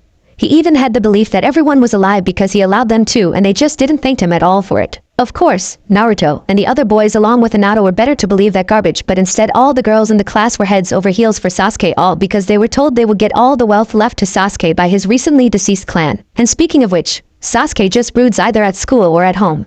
He is thinking of ways to get strong enough to kill the one man who had massacred his entire family while leaving only him to live. Itachi Uchiha, who had been a prodigy and a captain of the elite force Zambiu, and also Sasuke's older brother. It is lunchtime emo team. Not fight time. Go and let your fans feed you like a king or something. No way for someone as important as you to be even near such commoners as us. Just imagine what the civilian council will do when they find out that Sasuke has been a bad boy. Naruto always get his laughs and kicks from humiliating and teasing Sasuke back every time that the Uchiha threatened to kill him or rape his girlfriend. Everyone laughed at how Sasuke went blood red and huffed before returning to his reserved table with all his fangirls following after him like ducklings. Hinata always hated Sasuke for all the times he tried to spread bad rumors about her boyfriend, tried to flirt with her, or even threatened with his power over her clan that he claimed to have, but she was better than all those fangirls enough to train harder so she can prove that she can be a good shinobi who will protect herself. As for why Sasuke looked at Hinata with lust once he started to mention her, once he gotten his eyes on her developing features and increasing confidence, Sasuke knew that Hinata was better than the girls who threw their slim and flat chests for him to use for a bed and blanket. Of course that meant for him that Hinata was the better catch to treasure, and that he was the only one to keep her.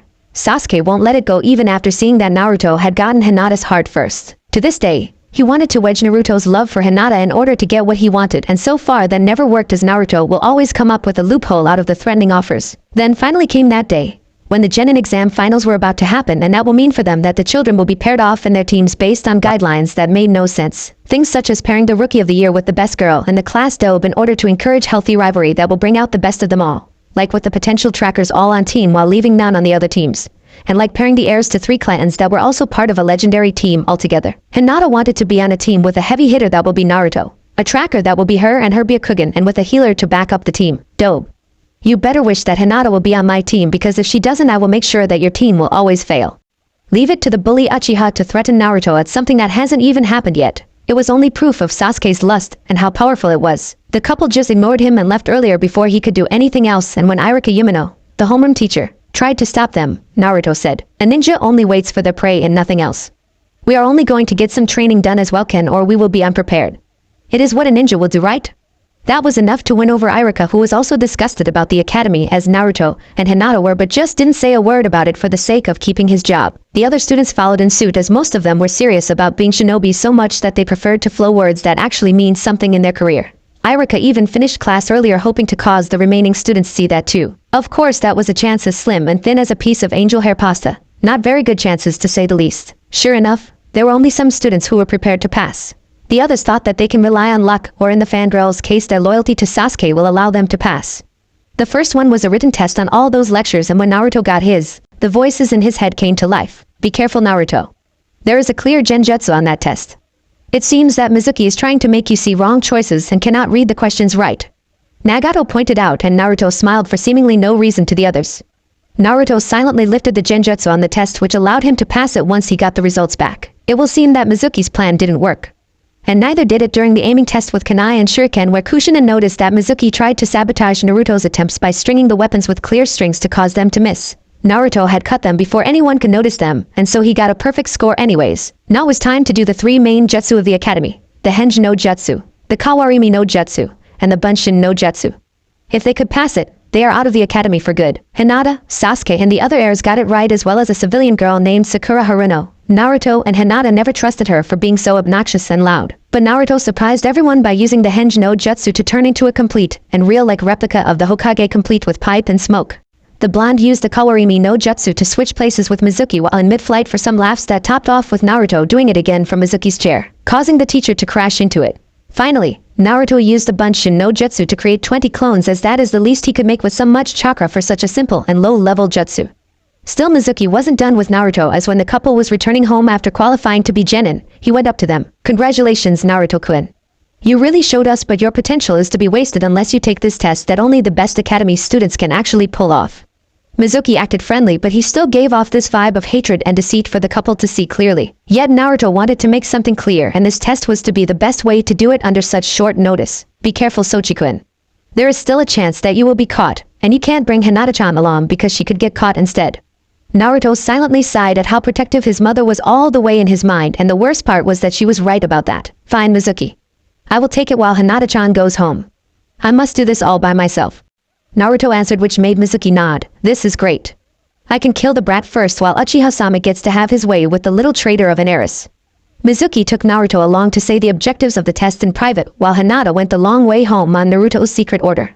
She trusted him to obey those commands since it had to be heard only by her. After an hour had passed, Naruto was found to be a forest outside the boundaries with an oversized scroll he was reading.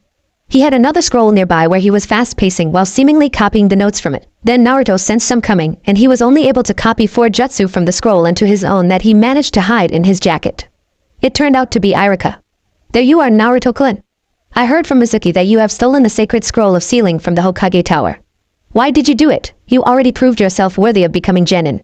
Irika was disappointed that his student had done something like this. But before Naruto could even speak, a giant shuriken came out of the blue and nearly hit either of them. They all turned to see Mizuki with another giant shuriken on his back. Hello, old friend. I knew that you will be able to find the brat, so following you was a piece of cake. Now I can kill the brat, and you in the process. What do you mean? Naruto faked being the scared and clueless brat to lure out Mizuki, who seemed confident like he thinks he has gotten his prey out where he wanted them to be. Why? Because you are no boy. You are the cause of everyone's troubles. You are evil from the day you were born. Mizuki started to rant like a madman that caused Irika to panic. Don't. It is forbidden to say it. He tried to stop his friend from saying like the taboo, but Irika only slashed in the process, which caused Naruto have rage to build up in his system. Meanwhile, in another part of the village, Hinata was still on her way to her home when out of the shadows. Hello, Hinata. Sasuke Uchiha had appeared with a look of confidence himself that crept Hinata out. I thought you were at home in bed where we are supposed to be after dark. Hinata said, and Sasuke chuckled. I couldn't sleep and I bet you probably couldn't, so I came to keep you company. Seeing how your boyfriend has left you hanging dry. Sasuke taunted, which made Hinata realize that special test was just a lie to get herself alone so Sasuke can try to hit on her. Worse, he is about to right now. So at least give me a kiss, seeing that your boyfriend has left your lips hungry for your first kiss stolen. Don't worry, you will love it, and our future as ruling the village together. There was pure lust in his voice, and Hinata tried to flee, but Sasuke stopped her. I knew you were weak-minded. That is how that dope had lied to you, so I have no choice but to free you like this. Sasuke then lowered his lips to kiss Hinata, who screamed and tried to break free. At the same time, Mizuki had faced Naruto, thinking he had gotten the blonde boy in shock. You see, you brat? It is all because of you that I had slashed my best friend, and I will kill you and become a hero for killing you, and you want to why? Naruto didn't say a word. You are the Kyuubi that have attacked our village to kill us all. It is all your fault. You are a fool, Mizuki team. Naruto then spoke in a calm tone that was the opposite of what Mizuki had hoped. I know that the Kyuubi still lives, and I will not stand that you succumb to your madness. Hurt others and blame it on your hatred that you are weak to rid your mind of. Naruto then shifted his hand towards Mizuki. Meanwhile, another hand was facing Sasuke on Hinata. Shinra Tensei! Shinra Tensei! The force on Mizuki was enough to repel him into many trees until he stopped in front of one with broken bark, but he had blacked out because of the impact. With Hinata, the force didn't seem to affect her, and only repelled Sasuke off of her, and into a wall where he fell unconscious. After the Naruto finished tying up Mizuki, he puffed into a cloud of smoke. That Naruto in the forest was simply a Kage Bunshin paced there cleverly by the real Naruto, who had been watching over Hinata the whole time. And speaking of which, the blonde hugged Hinata, who was scared after her near-rape experience. Naruto's only regret that night was to get Hinata involved in something that women fear the most about, becoming shinobi. Mizuki was just dead weight for the clones, but Naruto had other plans for this soon-to-be rapist of an Uchiha that tried to take what was his.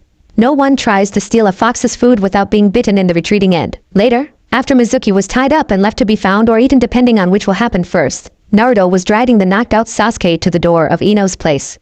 Thankfully her parents were at a late-night meeting and won't be home for another hours with only their daughter inside. Naruto knocked on the door and Ino herself emerged. Good evening, Ino. I need to ask of a favor. Ino was confused by that request until she saw the limb body in question. Sasuke-kun. Ino was one of the more major fangirls that once broke up a friendship in order to gain an advantage in getting Sasuke's feelings. What did you do to him? Naruto silenced her before she could wake up the whole neighborhood. Nothing that will kill him or erase. Anyways, do you know of a technique that erases memories?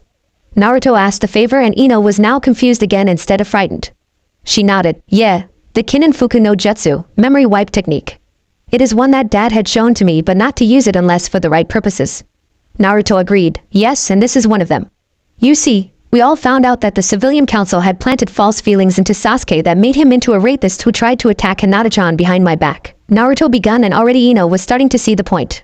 No woman, Not even a fangirl can ever still be loyal after finding out their crush was a rapist, an event he victim in question could verify it. But if you will erase all those by wiping his mind clean of memories to the night before the Uchiha massacre, there, Sasuke will gladly want to be your friend and we will count on you to help him catch up from being trapped in his own mind all those few years.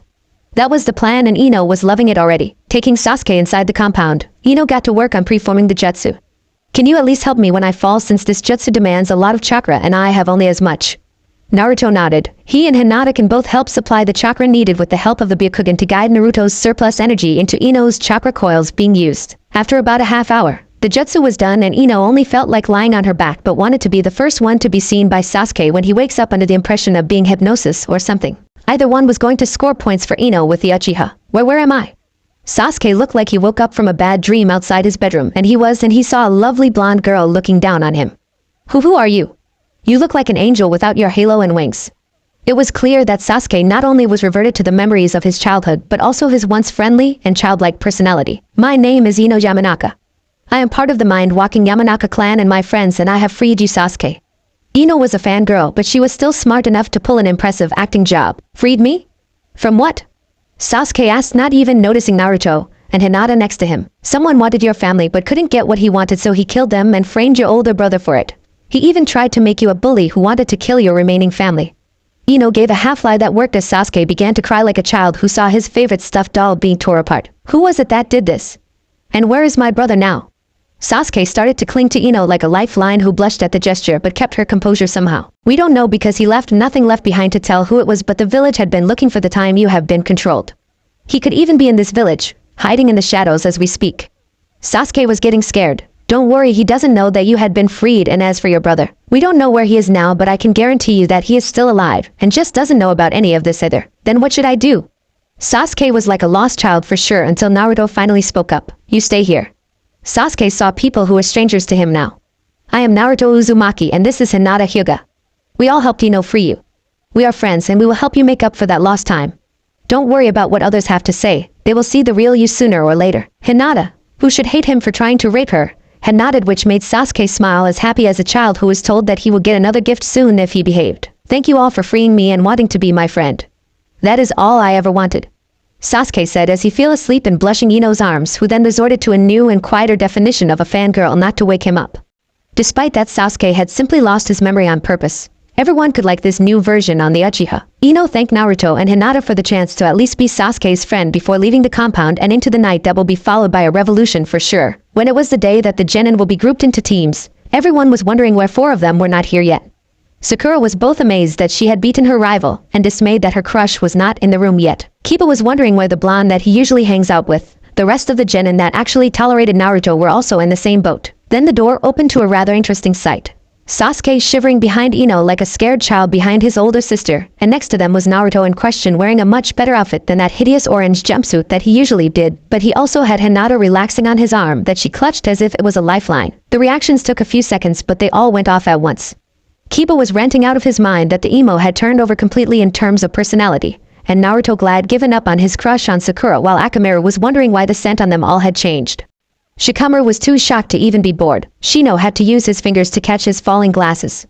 And Choji nearly choked on his chips. But the real icebreaker came when, Sasuke-kun, I will save you from the pig. Sakura charged towards Ino who tensed and Sasuke cringed even more but the pink-haired girl never noticed until she was slapped on the face. Now no one couldn't get their eyes off of Naruto who looked disgusted and disappointed in Sakura. Emotions that one will never even dare show in the face of their crush. You had that coming for a long time, Harino-san. Don't bother us until you finally learn how to be a better excuse for a soon-to-be kunoichi. Hinata griped her hand on Naruto's, effectively cutting down the increasing air pressure that somehow began to settle in the room after Naruto began talking down Sakura. What do you know, Baka? Sakura was still not dropping it. I am glad that you have finally stopped bothering me but now you have shown your true colors as a demon for lying to the Hyuga heiress. You really are a monster. A fiend, eh? Stop that. Sakura cringed at that volume of voice that everyone thought that will never be heard and ever. They all thought that Sakura had a greater voice than any student, or even teacher. The greater surprise was who made it, Sasuke. Stop saying those things to my friends. You bully. Sakura then froze and paled, like she turned to stone. Then, to stop anything else, Irika had arrived and saw what had happened while his students were wondering why he was covered in band-aids and scratches with a huge bandage around his chest. I see that Sakura tried to ruin out days again.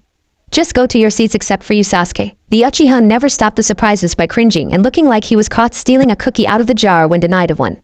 Naruto just patted him on the shoulder and gave him a reassuring nod before seating down with Hinata next to him. Ino went to other open seats while trying to make sure one next to her was still open for a certain boy. Now I am not saying you are in trouble. Iruka tried to stay on Sasuke's good side despite the oblivious change in character while the Uchiha nodded. I just want to know if the rumors I hear about you pulling a 180 overnight and that you are now going out with one of your biggest fangirls. She is a great girl once she gets focused and determined about something. I just wish that everyone will not misunderstanding my new friends. I owe them for freeing me. I was about to do something terrible to Naruto's girlfriend against my own will, Sasuke said, still under the half-lie that worked out perfectly. Naruto is good with making lions and Ino was good of making them sound sincere. Seriously, those two with Hinata as the silent actor could become big in the movie industry. I don't hear any lie in that voice, but I will have to hold off the team assignments for the sake of an examination. Iruka was about to listen to his class's yells of protest, but like before, Sasuke had surprised him when he beat the class to the punch. But they have been waiting to get into teams all their lives. Can this examination at least wait? The genin, except for the trio he came in with, were shocked to hear such selfless and considerate words out of Sasuke's mouth. They were all used to the self-centered emo that was going to be this year's Rookie of the Year, all because the civilian council had tampered with the academy to ensure that Sasuke was treated the best only in Konoha and nowhere else. Alright, Sasuke-kun. After I call the teams, then you will have the examination, and if you all don't mind, I will have to say that to our visitor. I will just be a minute. A minute was enough for Sasuke to walk past all his fangirls and sat next to Ino before leaning on her. I don't know how you did it, Ino Buta, but I will find out your secret and have Sasuke got out with a real girl like me. Sakura still complained, and was only when she was hit in the neck with a book that she finally shut up. We didn't come here this early in the morning just to hear you complaining. We all finally are ninjas, and we even have a new and improved Sasuke Uchiha. You better move on since it is clear that you have already made a bad impression of yourself.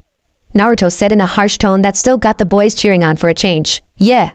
You tell her, blonde. You might just prevent us from going deaf.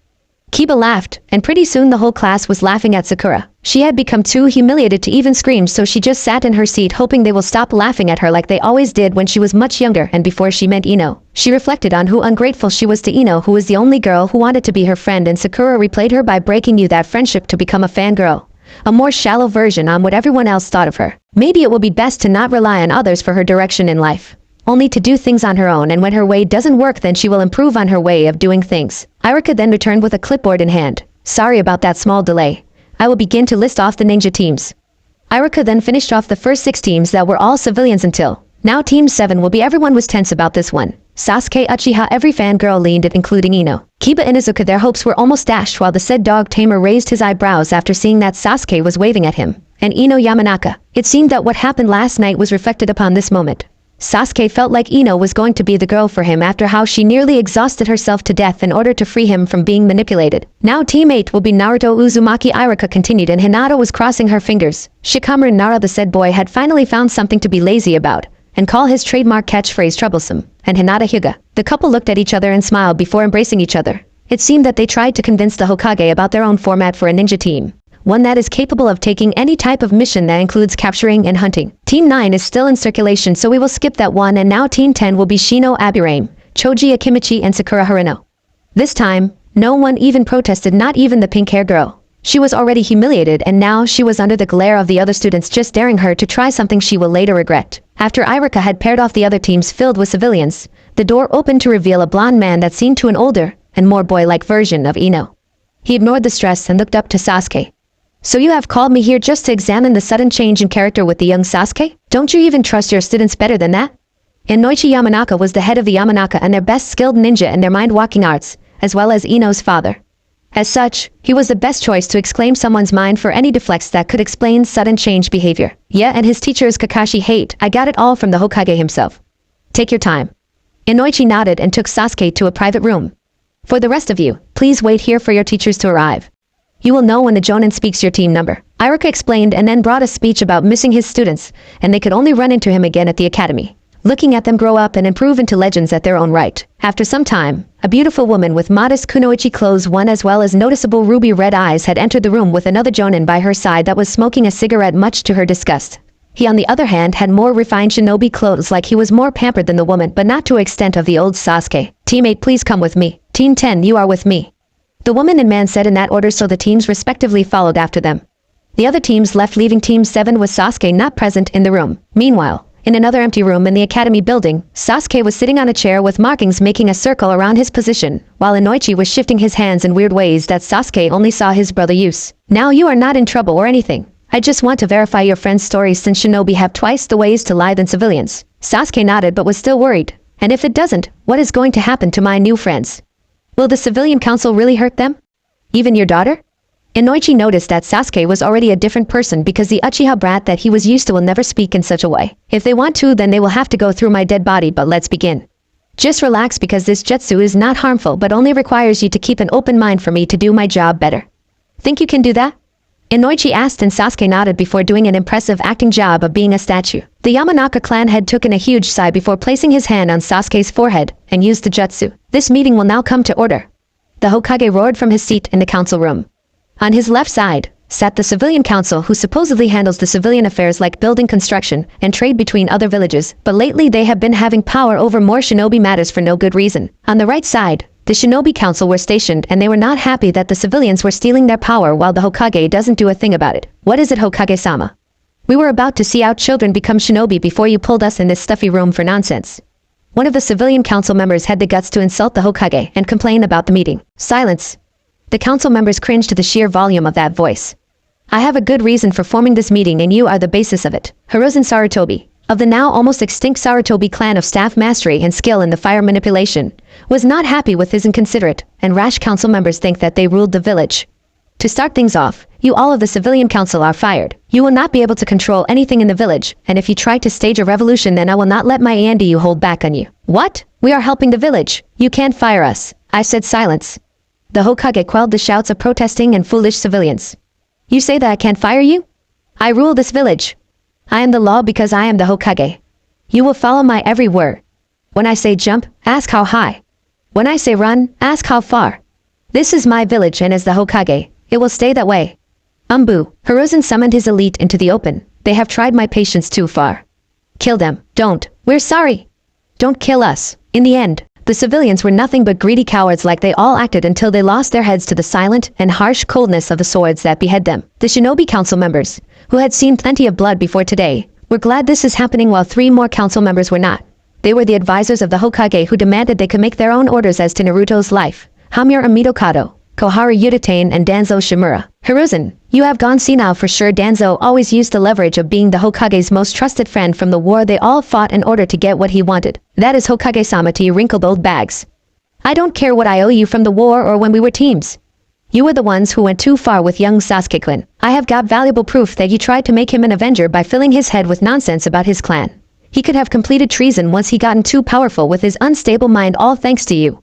Hiruzen was not taking any of this garbage from liars and senile greedy ones that is all just rumors that the demon brat had come up with to make Sasuke-kun look bad. It is all just lies. The civilian council tried to cover up these charges by showing their hatred for Naruto. And speaking of whom, Hiruzen just smirked and summoned him to appear along with Sasuke. Hear that, Sasuke-kun? They all say that your words are nothing but lies. Naruto said, and the boy nodded before setting his eyes on the advisors. That's them. They are the ones I last saw before I was crowded. By them. Sasuke cried out like a person who searched for something all his life had finally found it. The civilian council was shocked that their prized boy will actually vote against them. It was all possible for Sasuke to get so bold because of his session with Inoichi after being picked up from meeting his teacher. Flashback begins. When Inoichi entered Sasuke's mind, it was like a massive hallway filled with doors that had blue bars on most of them. Above are kanji for each year of Sasuke's life, which meant the bars are the memories of those years. Maybe for each month, as each door had 12 bar slots that can be filled with memories. Inoichi was showing himself around until he came across 4 doors that have the kanji for 10th, 11th, 12th, and 13th. Each of the doors had no glowing bars. But Inoichi had to see what it meant for himself. All he ever found with the doors was nothing. Just darkness with nothing in it. Not even voices were to be heard. And yet what Inoichi instead was around the doors. There was glowing blue dust around the hinges and doorway. To a shinobi like Inoichi, it was proof that there was jutsu used, but it was impossible to be sure who did it as every chakra signature is pretty much the same to the untrained eye. The last memory before all this nothingness was of Sasuke walking around late at night until he came across the advisors and Danzo. Inoichi recognized perfectly. They were telling Sasuke that his brother had killed his family, but before they could let him go, the memory ended. After that, Inoichi had found that the first memory after the gap of nothingness was waking up to his daughter looking down on him. So the verdict was clear. All of the memories remaining are natural, on Sasuke's own will. The gap was when Sasuke was being manipulated and for 4 years had false memories in the young Uchiha that had disappeared when he was released from his hold. Despite being the topmost expert on mind-walking jutsu, this still crept Inoichi out. To do this for 4 years completely took a lot of power and a very powerful mind-controlling jutsu.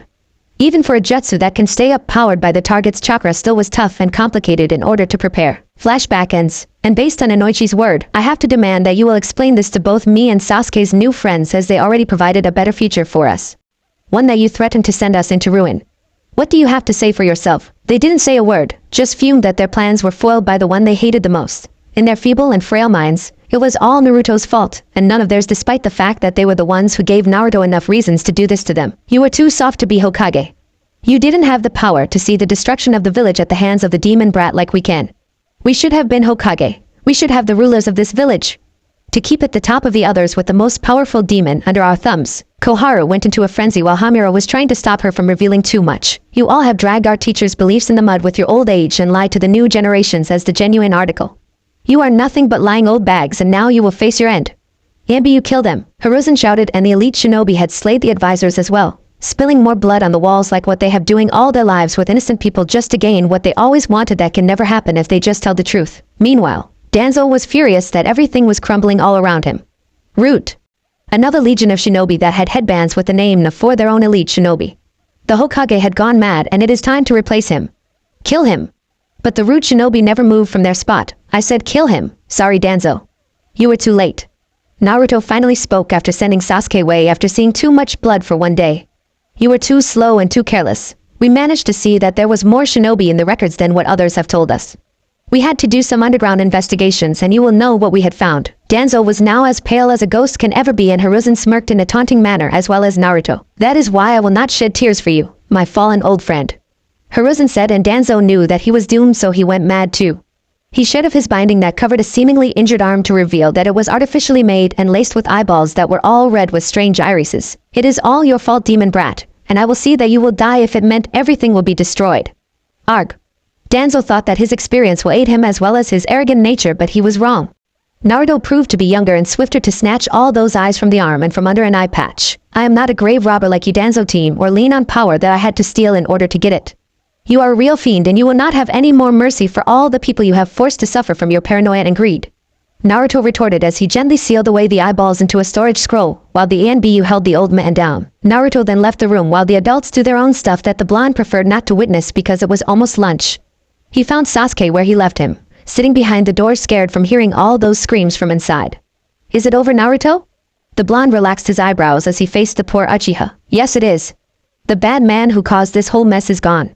Sasuke then looked up like a kid who was to know what his next toy will be. Is my brother going to come back? Naruto signed in a way that wasn't good for Sasuke. Your brother had to suffer a lot because of the village, and it will be harder to forgive them since he was degreed as a traitor and ran out. Even if you explained everything to Itachi, it won't change his mind. Naruto explained. Well, can't Ino-chan help him with that? Sasuke adored Ino for everything and even managed to become her boyfriend. Now he believes that she can help anyone. Cue when a child says that, but not as a mature adult. No, I am afraid. The damage is too much for Itachi. He is doomed.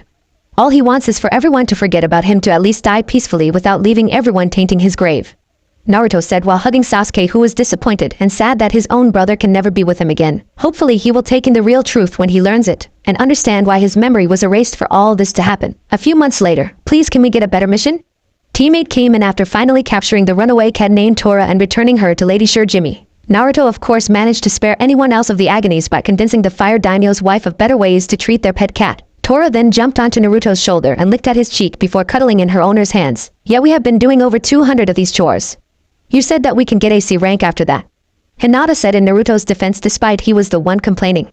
Hiruzen was about to answer when Team 7 entered with the same thing on mind. During the 4 months of D-rank missions, Kiba actually not tolerated the new Sasuke who had been dating Ino the whole time, the same as with Naruto and Hinata. But they were hoping to get something more exciting than painting fences and weeding fields. Fine. The Hokage ignored Iruka trying to make them change their minds and instead called in the next client who paid for AC rank escort mission. When he arrived, the client wasn't anything impressive. He was like a grandpa with heavy clothes and stank of alcohol. I pay for ninjas. Not kids. They are way too young for being ninjas.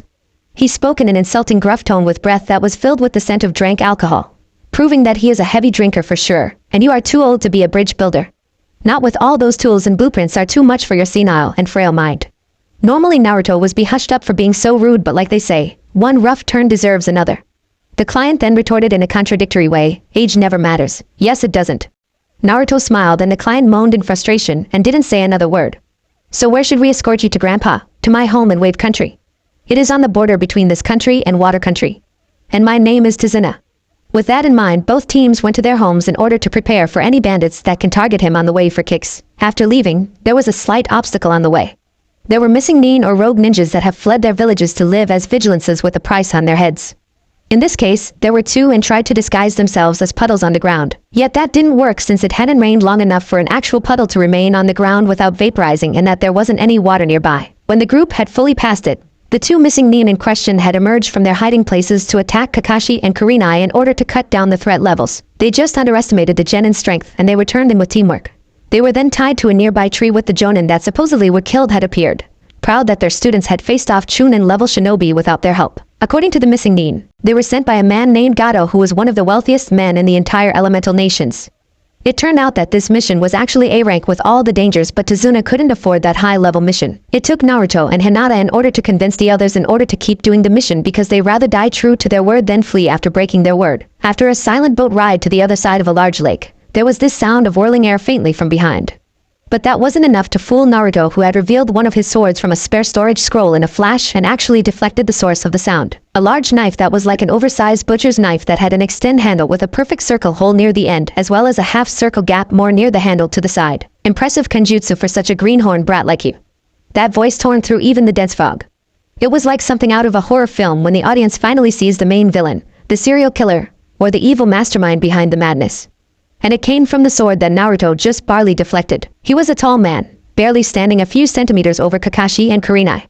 He wore clothes not to be found in the Konoha village, stating that he was not from there at any time. It was composed of ninja boots, ankle and forearm socks, long pants and a short shirt, a thick white scarf that had covered the entire mouth area of the head, and a headband that had the symbol of a rainstorm. Be careful, Sochi-kun. I have seen that headband symbol before as well as those clothes. He is a fierce swordsman from our neighbor Water Country, from the Kirigakure or Hidden Mist village. Don't be reckless or you could be killed. They are at least high jonin in their prime. Naruto nodded to his mother's words and wordless got his teammates and fellow genin into a tight-knit group, so there was no way to kill them all without alerting of his position. The jonin though so too, except that Kakashi had recognized that image and from the sword used. Zabuza Momochi, demon of the Hidden Mist. A rank missing nin? What are you doing on the borders? Kakashi said, and the missing ninja chuckled. Nice to see that I haven't lost my touch yet, but I have been hired Kakashi Hate, the copy ninja. The old man dies today. Not if we have something to say about. Kakashi said, and with Kurinai backing him up, this should be a fight was a clear winner. But just wasn't in their favor. Kurinai's genjutsu was just not affecting Zabuza with his demonic ki that took the form of the face belonging to a monster. What is worst is that Zabuza had proved to be a match for Kakashi, but the latter had no place where his power can be turned into an advantage, unlike the former. The next thing anyone knew, both jonin were trapped in a suiton, water release, that Zabuza named Suiro no Jutsu, water prison technique. The Suiro no Jutsu basically traps the target in an orb of heavy water. Once trapped, the target is unable to move or breathe while within it due to the heaviness of the water. Not even jonin-level shinobi can escape, but Naruto couldn't help but notice that even an expert in suiton like Zabuza couldn't trap them both while using just one arm. He had to use both of them. Then Naruto saw that chakra was radiating off Zabuza's feet, seeping into the very lake water and forming it into clones kind of like his own. Run! You can't possibly beat someone like Zabuza. He already has what he wants. Kakashi managed to shout from within the compressing water of his prison. But someone was smarter than that. Sorry Kakashi-sensei, even if we run, we will still die. This guys is a good tracker, and his clones could slow us down for the real Zabuza. We are getting you guys out. We are Konoha shinobi. It was Sasuke. He had managed to rally everyone up and they charged against the Mizu Bunshin, water clone, in order to get to their teachers while they were in their prisons. This was a double-edged sword for Zabuza.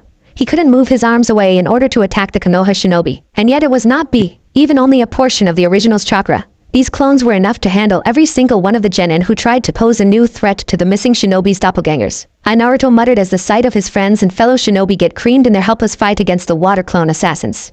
Well, not soon the clones had finished of Sasuke and Kiba as well as Ino and Shikamaru. They soon headed for the blonde and Hinata, but they never reached them and the bridge builder. Let you do what you want. At that mighty roar, chains of shining silver chakra erupted from Naruto's torso and pieced the clones, causing them to disperse into harmless water. What? Zabuza was shocked. He had only heard of such an ability with chakra that even the third Mizukage or the professor couldn't do even with their unbelievable control over their chakra reserves. There was only one person that Zabuza knows from hearing about her, Kushina Uzumaki. It was stated that with her mighty chains, she can hold down any wild beast and attack many enemies. Just who is this brat? Naruto-kun Hinata said while under the protection of her boyfriend's power. That amazing Naruto just chuckled, like he thinks this is a joke. Hina-chan Naruto started and his girlfriend blushed like she still do when he called her by that nickname. I have read all about my mom, all this is nothing to her. That was a lie because there was nothing in the books that can be found in the Konoha village that talked about the ability to mold chakra into sturdy and sharp chains. He just said that to stop any questions and give respect to his mother from within his mindscape. Ah. That is my sweet little Naruto-kun. Always knows best because of a certain someone teaching him. For once, Naruto was glad that he was the only one who can hear his mother rant about anything for some reason or two. Naruto couldn't be to imagine the embarrassment if someone was to hear all this. Naruto just used his chains to wedge out of the ground and bring in the fallen genin to their side. Time to counter-strike.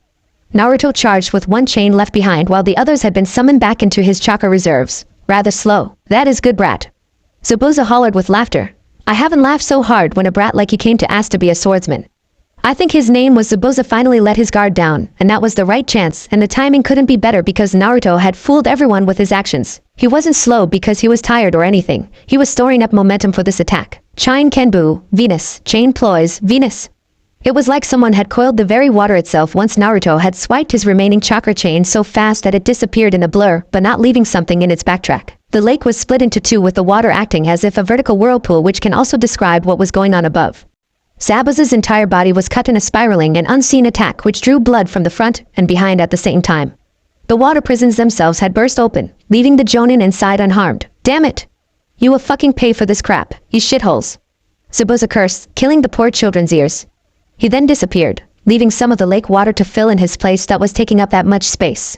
He also left the Jonin to be soaked in the water as the result of impact from that chain attack. I guess that was one day for the record books of the craziest days in shinobi history.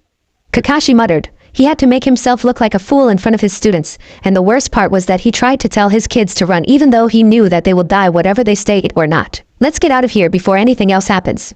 For once, Kurinai agreed with the perverted Cyclops that she can barely stand, not with the porn reading in public. She always told him that was only going to make a bad impression on himself, and on the children who ask what is written on those pages. Later, Tazuna had led the shinobi he hired to his house. There, they were all greeted by Tsunami. She was the beautiful daughter of Tazuna, which baffled the shinobi a bit. How did a drunk like Tazuna bag a wife in order to give birth to a lovely daughter? She did look like she was old enough to be a housewife, and that is exactly what she is, or was. They all learned about that when the grandson of the family, a boy of a brat named Inari, had confronted the shinobi with his tough guy act. He thought that will show the shinobi who is really important, and that they don't know about pain. He was silenced however when Naruto directed all the ki of everyone disagreed with that boy into Inari's direction, knocking the arrogant kid out like a light. Before Naruto was going to run off to better burn off the negative energy, Hinata got bold enough to kiss her boyfriend while the others were watching. Kiba was lamenting on how he wasn't that lucky when it came to finding a girlfriend for himself, while Shikamaru was just fine with his relaxing life without problems that dating and marriage can bring. Sasuke was a little nervous about shifting his hand to hold Ino's until the latter closed the gap and held Sasuke's hand. They then looked at each other in the eye with loving and thought about all the times they can possibly be together. Kurinai had always dreamt of falling in love but otherwise led a team of women to show the world that while kunoichi are allowed, they are still not treated as equal as male shinobi. Kakashi never said a word, but in his mind, he could have cared less about all this and just spend the rest of his days with his porn books. After all that, they were then moved into the backyard of the cottage that Tazuna and his family owns and lives in. Kakashi had been stilts since he spent most of his chakra reserves trying to gain an edge over Zabuza. Right now we are going to get training seriously in order to be prepared for the return of Zabuza. It was just fine until Naruto and Hinata noticed that Team 7 was shocked at their teacher walking on the side of the tree bark. Have you even taught Team 7 all the basics yet? They should not be so shocked or confused if you were any better teacher. Kurinai beat her students to voicing their disapproval about how far behind this team is turning out to be. Kakashi tried to say that he needed to make sure the teamwork of his genin was actually ready for real training. Instead of taking it like an answer, teammate all contributed to hitting Kakashi on the head and knocking him out like a light. And so, for the rest of the week, the time it will take for Zabuza to recover since he only fled in order to be healed, Kurinai had cramped the 3 months of training into Team 7 who learned a lot. And it is all no thanks to Kakashi who now tried to get back to healing rather than getting injured all over again. It didn't help that his own team turned against him for neglecting their training due to his laziness and tardiness. But when the week ended, it was time to face Zabuza again and Naruto mysteriously decided to stay behind by sleeping in. They arrived at the bridge by the time that the last bridge builder helper to Tizuna had finally quit under the pressure. And waiting for them is also Zabuza, but he had someone by his side in combat. A boy wearing a full body clothing and a face mask had faced off against the genin. Meanwhile, back at the cottage, Naruto was actually hiding out in the house while keeping an eye on the client's family. And just like Naruto's fears, there were Mercuries kidnapping the family. They muttered that their boss was going to pay them big by using Tsunami and Inari as leverage over Tizuna. Naruto sprang into action, and the next thing the civilians knew, Naruto had slain them all in a near instant. Inari apologized to Naruto for his behavior, but Naruto just patted him on the head, saying that heroes forgive as easy as they forget, and Inari yelling at the blonde was something to forget. Tsunami was just glad that her son is okay and asked of Naruto to protect her father at the bridge. Naruto then nodded and left the house and holding down the fort to them, but when he got to the unfinished bridge, he was in for a nasty surprise. Sasuke Uchiha, formerly the neighborhood emo and current Mariah of Konoha, was on his last legs. He and the other genin tried to face off this accomplice of Zabuza's, but it was futile. This masked boy was like High Chunin, as Zabuza was High Jonin level in terms of chakra reserves and skills with it. This guy used ice that was sturdy enough to withstand even Sasuke's newly stronger Gokaki no Jutsu, great fireball technique. What is worse, Sasuke didn't have anything left to do against this foe who had left everyone else of his team and teammate lying on the ground unharmed but out of action. Sasuke still feels something stirring inside of his mind. It is just that no matter how many times he tries to make this out, Sasuke had no idea what is. Is this the best at the hope of the Uchiha clan? I admit that you have finally got the appearance right, but you need to pick someone else to be your bride. All these girls are deadweight and worthless as much as they were ugly. That accomplice said while surrounding Sasuke with mirrors filled with his reflections that started to laugh. As they laughed at Sasuke, rage emerged from within. "Shut up," Sasuke muttered, but it didn't stop the masked man from continuing to laugh at his failures, so he tried louder and louder. "Shut up." Sasuke let a fierce roar that had set off a burst of chakra that was enough to shake the mirrors but couldn't break them. "I wouldn't lose to someone like you. I hate you." One might think that Sasuke is berserk, but instead Sasuke was well in command of his actions. It is just that he somehow was able to see just which mirror had the real masked boy or where the needles that this boy loves as a weapon is going to land next. Then the mirrors started to crack, like they were under great pressure, and after only a few seconds, they shattered. Sasuke was in shock. He sure couldn't do that, and if he did, then who? "Good job, Sasuke. I have already brought the orders to safety. They will be fine." Sasuke to see Naruto on the bridge with rage that he was struggling to maintain clearly written all over his face. "Now protect them while I clean up this mess. Now!" Naruto yelled with no space for any argument or back-talking. Sasuke hurried to his feet and raced to where his fellow genin in order to stay out of Naruto's way. But before Sasuke could even get a meter away and before Naruto could say a word to this masked boy, an arrow had rocketed through the air and pierced the boy in the chest, killing him within seconds. Sasuke was initially in shock to see blood for the first time, even the one of the enemy. But he was able to get out of his stupor and hurried to his comrades for real this time. Meanwhile, Naruto was seeing everything, and like at the cottage, his fears were becoming reality. Gato, the tyrant that was drying wave dry of their money and freedom, had plans to finish off Tizuna and Zabuza to cover his dirty tracks of hiring a missing nin. All this was not happening until the real kicker came when Gato had to point out the kunoichi on the bridge and asked of his army of Mercuries to bring them to him. He was going to rape Kurinai, Ino and Hinata for his own amusement. Naruto could no longer ignore Gato or any of his laughing hired hands any longer, and neither did the voices in his head. "Kill them, Naruto-kun. There is no trace of humility left in them. There can't be called humans anymore." Karen was the first to yell in Naruto's mind that was leaking with killer intent by the very second. "They have done the unforgivable, Naruto-kun. Slay them and rid the world of their scum." Mito was the second, seeing clearly as Karen that these souls were completely tainted. It was like looking at the smelliest and ugliest trash dump site and not be able to look away. "This is what I have to experience, and they had the nerve to take advantage of my friends. See to it that it doesn't happen this time, Naruto-kun." Nagato was slowing, losing his own temper as he went through memories of him and Conan forced to watch their friend die in exchange for her life, but instead they were to be killed by all of the witnesses. "Don't you dare hold back this time, Sochi. I will never let you sleep at night if you do. Release it and send the judgment on those who threatened your friends and comrades." Kushina was the last, and she had finally set the boiler onto its highest setting, causing the kettle to blow like so. "Damn you, Gato!"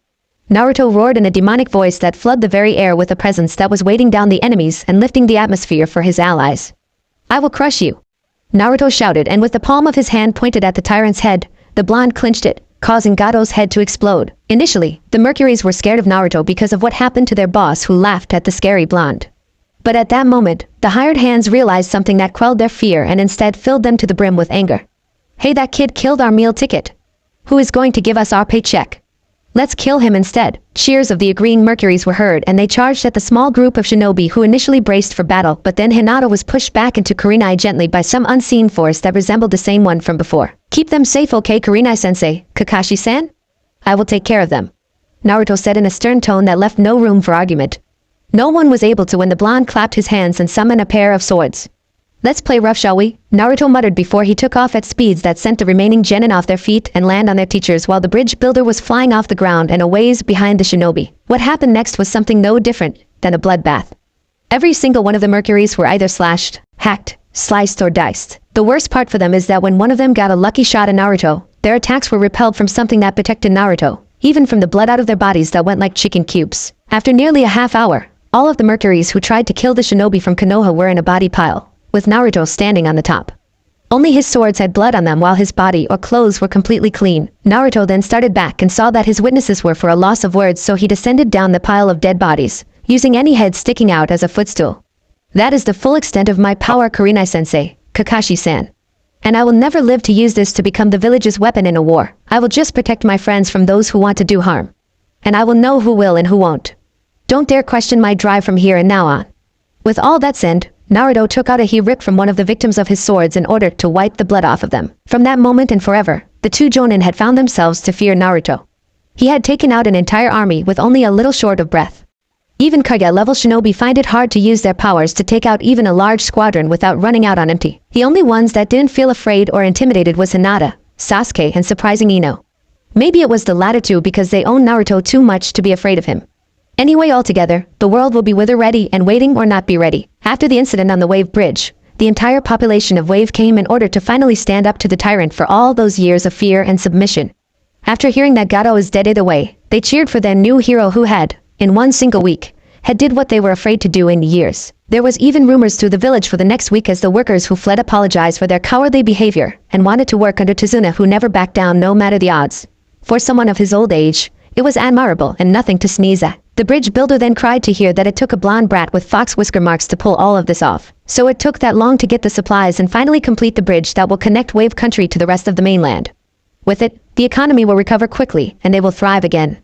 It was a pity that Naruto or any of the Konoha shinobi can stay longer. They are still needed at the village. But will you come back to visit us? Inari was the one who tried to fix up his mistake by treating Naruto like an arrogant man who only wanted their money instead of granting them their freedom. He was wrong on every account, and was even given some more confidence to flush out the tough guy attitude that was not helping as much as Inari had hoped it would. Sure, Inari. And I will love to hear back on how much you have learned from your old man. You have your family's blood in your veins, so make them proud and be someone bigger than any carpenter that ever lived in your family, Inari. Naruto surprised everyone and especially the woman with his hidden talent for always knowing what to say to children. No sarcasm there. Okay, big brother. I will. Naruto laughed that somehow made Inari laugh along too. It was so sweet to see two brothers interact like this. It made Tazuna and Tsunami cry to see their son finally laugh about anything since his father died and Gato took over Wave Country. This boy is a good son for sure. Goodbye, big brothers, big sisters. I hope to see you all again. Inari gave his farewell along with the rest of the villagers that he managed to rile up a week ago. He just never saw that only a select few of them were actually happy. The others were just thinking about fleeing all this and going back to where they will rather be than with a village who won't leave them alone for the entire 2 weeks they spent in Wave Country. I am sure that we will, and we owe you a favor that I am sure that will come in handy in the future. Still, tomorrow is like fate, fickle and unpredictable. Even more than I can ever be, so I am hoping that I will actually see your faces again. Naruto said in his head while being disconnected from his mindscape for the whole time. He didn't want any feedback to his muttering. I wonder what sensei would want to tell all of us. Enough to cancel our training for today. Naruto said while he was sitting on the side of the bridge along with Hinata relaxing in his arms. Meanwhile, the rest of their team and the entire Team 7 were also there trying to wait for their teachers to arrive. I mean, we did get busy with yet another 200 D ranks and a couple more C rank missions. Everyone could just nod. It was true though. After finally getting a C rank, both teams were told that if they want another then they needed to fill the requirements for C ranks all over again. It helped that since there were two teams that worked together on the same mission every time. Naruto's Kage Bunshin, Shadow Clone, were like a real godsend to all this torturous boredom that they dared called missions. Thankfully, they didn't need to wait any longer when they heard two poofs of smoke nearby. And when the plumes cleared, there were the two Jonin to behold. Hello children, hello class. Kakashi tried to get the same welcome as Kurenai but instead had to dodge a storm of kunai.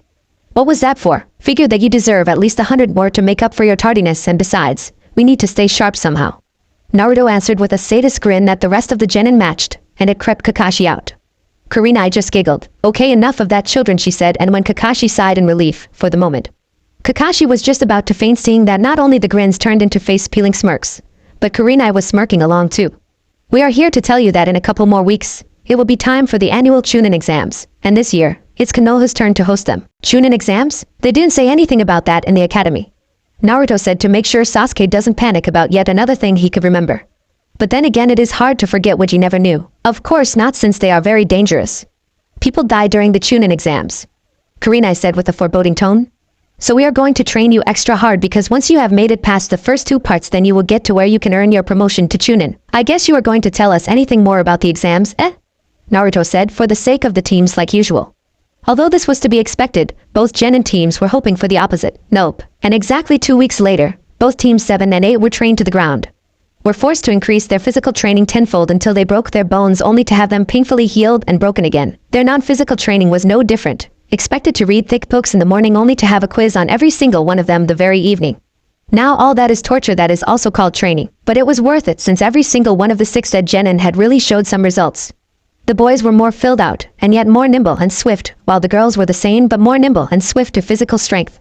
Their outfits also evolved into more professional as well as badass clothes, but for the sake of their teachers nagging, all that were under some black cloaks that cover their bodies entirely. But despite all that, the Genin arrived where they were asked to wait for the exams to start, with slips proving that their teachers have admitted them in as competitors.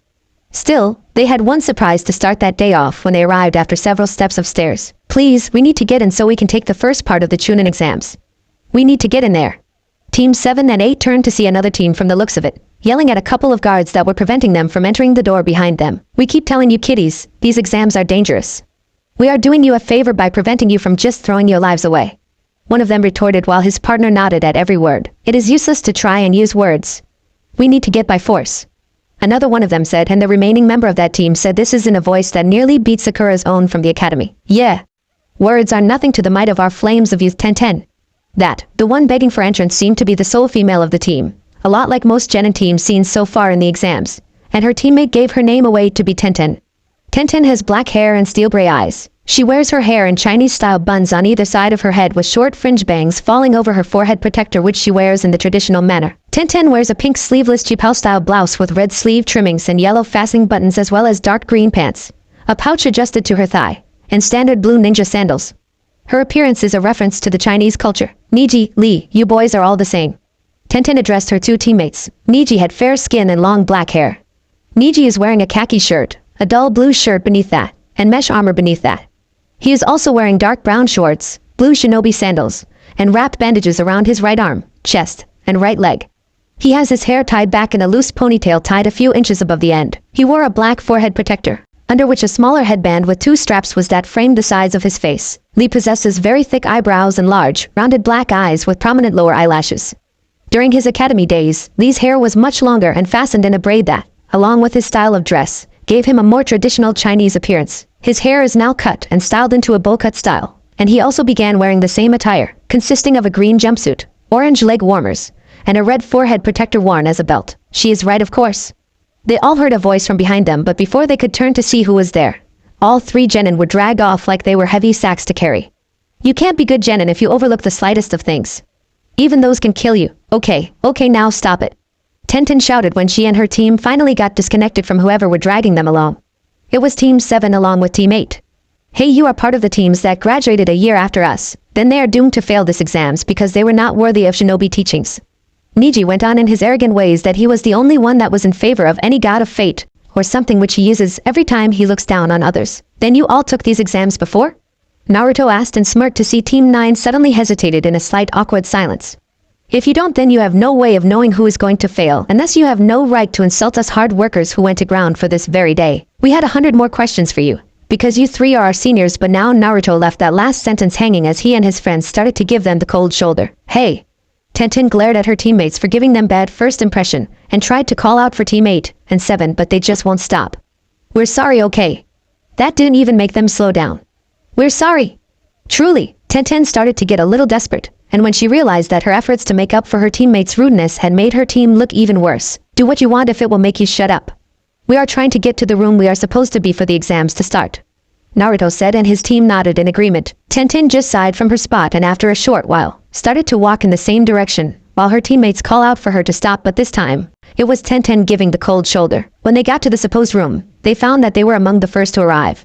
And those teams had uniforms that are nothing to be found in Konoha, and even their headbands had different symbols. Symbols of a mist, a rock, a sand dune, and a cloud, to name a few. Of course, there were no hellos or good days in the room, since these exams are not about making new friends but to last until the promotion to Chunin is as good as theirs. Hey! Teams 8 and 7 sighed once again to hear a familiar voice that they adjusted to just moments earlier that day. I am sorry for my team. They all think that a year of training in advance will secure their promotion. Our teacher has been trying to prove them wrong. What your team does is none of our business, Tenten-san. Naruto cut her off with a glare. All you need to worry is what we are doing right now, trying not to get off the wrong side of anyone here. They can pretty much kill us when the time comes and when they personally have a good enough reason to waste their time on our necks. Naruto then turned to all the stares and glances towards the two teams and Soul Kunoichi. Is that right, everyone? Are we so pathetic that it is a waste of time to even look at us? Tenten was surprised to see that every other genin looked at each other, and then nodded and voiced all sorts of agreements. Such as, that's right, they really are a waste of time, and we were just thinking that. Then all of them started to ignore teams 8 and 7 as well as Tenten. Before she could respond to this, Naruto cut her off again. Be sure to thank us because we had given you all the safety this exams can actually provide. Now no one will ever try to go after you without a good reason. If they do otherwise, feel free to kill them if you can. Naruto then left this standing and Tenten fuming but had no words to retort with. He's right. Now I am as about safe in this exams as possible, and I will show him that I am not as pathetic as everyone thinks I am. I will show them all. Tenten's little moment was about to be ruined when her teammates had finally caught up by. Give those back. They're mine. Team 9 turned to see Naruto with another genin, it looks like. What stood out the most about this genin is a pair of black-rimmed circular glasses. A classic for nerds and yet scheming masterminds in the works too. Other than that, he has onyx eyes and ash gray hair, which is normally kept in a ponytail that extends to his upper back, with his bangs framing either side of his forehead. He wore a dark purple shirt with a high collar, a white undershirt, and dark purple fingerless gloves with armored plates on the back of the hand. He also wore a white cloth waistband worn at an angle, dark purple pants, blue sandals, and a shuriken holster on his right leg. He is also wearing a blue Kanahudaku forehead protector which said who he was competing for in this exams. What is the big deal? I happen to like playing with cards and I wanted to see them up close. Naruto said defiantly, trying to read the cards while keeping this genin from snatching them back. After an amusing show, Naruto got a little frustrated. Hinata-chan, he said, and the curious genin fell to the floor with a limp. Now he looked no different than a discarded puppet. Now then, Naruto said, flipping the cards one by one until he stacked them neatly before each one soared out of Naruto's palm. Every single one of these cards suddenly found themselves in the hands of every single genin in the room, including the ones outside. Even the team that just came and got a card into their hand. What is this, and why is my face on it? Meanwhile, Naruto had one card left in the palm of his hand but also had another between the pointer and middle finger. If you think that selling us out for money is going to get your promotion, then you shouldn't have set shop with me in town. What are you talking about? I said those were mine. The genin shouted until he paled when Naruto read the card that he had between his fingers. So you are Kabuto Yakushi. Oh, a rich history for sure, and very interesting, won't you agree? Naruto said, facing seemingly no one in particular until a poof of smoke appeared on the spot, more violently than the ones that Kakashi or Kurinai ever made. Very good instincts, kid. But let's see how far you can get with those gut feelings, maggot, said a large, imposing figure with a rugged head and face covered with old wounds and scars. His head was covered for some reason since some of the scars were hidden under his cap. Ibiki Marino, the mind sadist of Konoha and the head of the Konoha torture and interrogation force. So you are going to start the exams? Naruto said and was smirked to see a curious look on Ibiki's face while Kabuto's got one that was paler than chalk.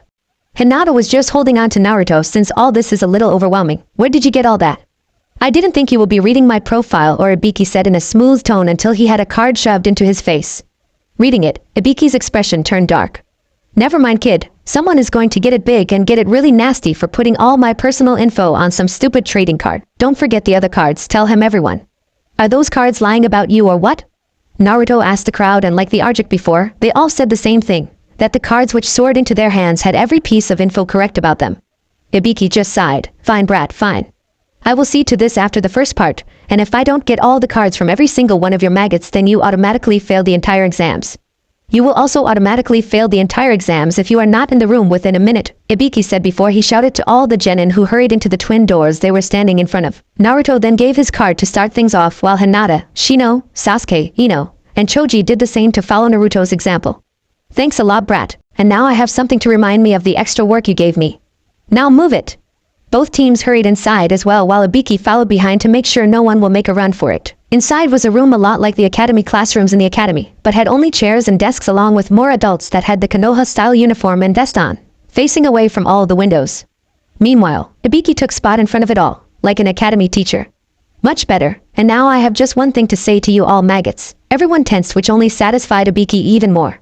Welcome to the Chunin exams, where if you fail, and you will die. Now that every single one of you maggots have found a seat, Ibiki started while surveilling the room.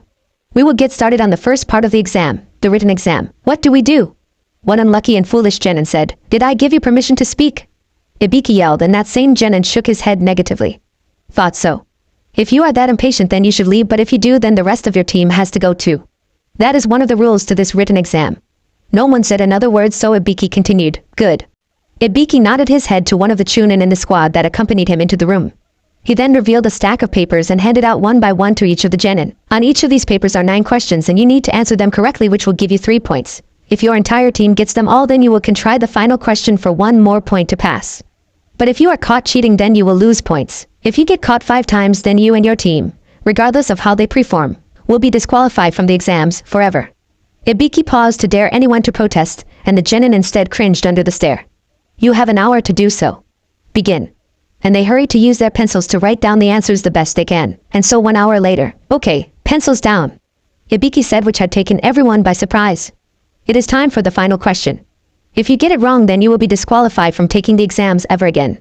But if you succeed, then you pass. But you also have the option of not taking the 10th question, avoid failure and success. But still you will be prohibited from taking the exams ever again. What is it going to be?" Soon, the pressure throughout the room was so thick that someone could have sworn to be as visible as toxic gas. There were plenty of genin that were covered in sweat, while some quickly left to escape the heavy presence, taking their teams with them. Ibiki smirked that he actually got some cowards and quitters out the door. Now he had the remainders left to break. So what is going to be for the rest of you?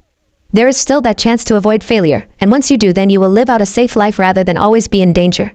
Ibiki said, but noticed that no one was actually looking at him but Naruto, who seemed to be in deep thought. "Are you having a moment in my classroom? And with someone that has your fate in my hands like me, maggot?" Naruto then looked with an absent-minded looking face. "Sorry, did you say something?"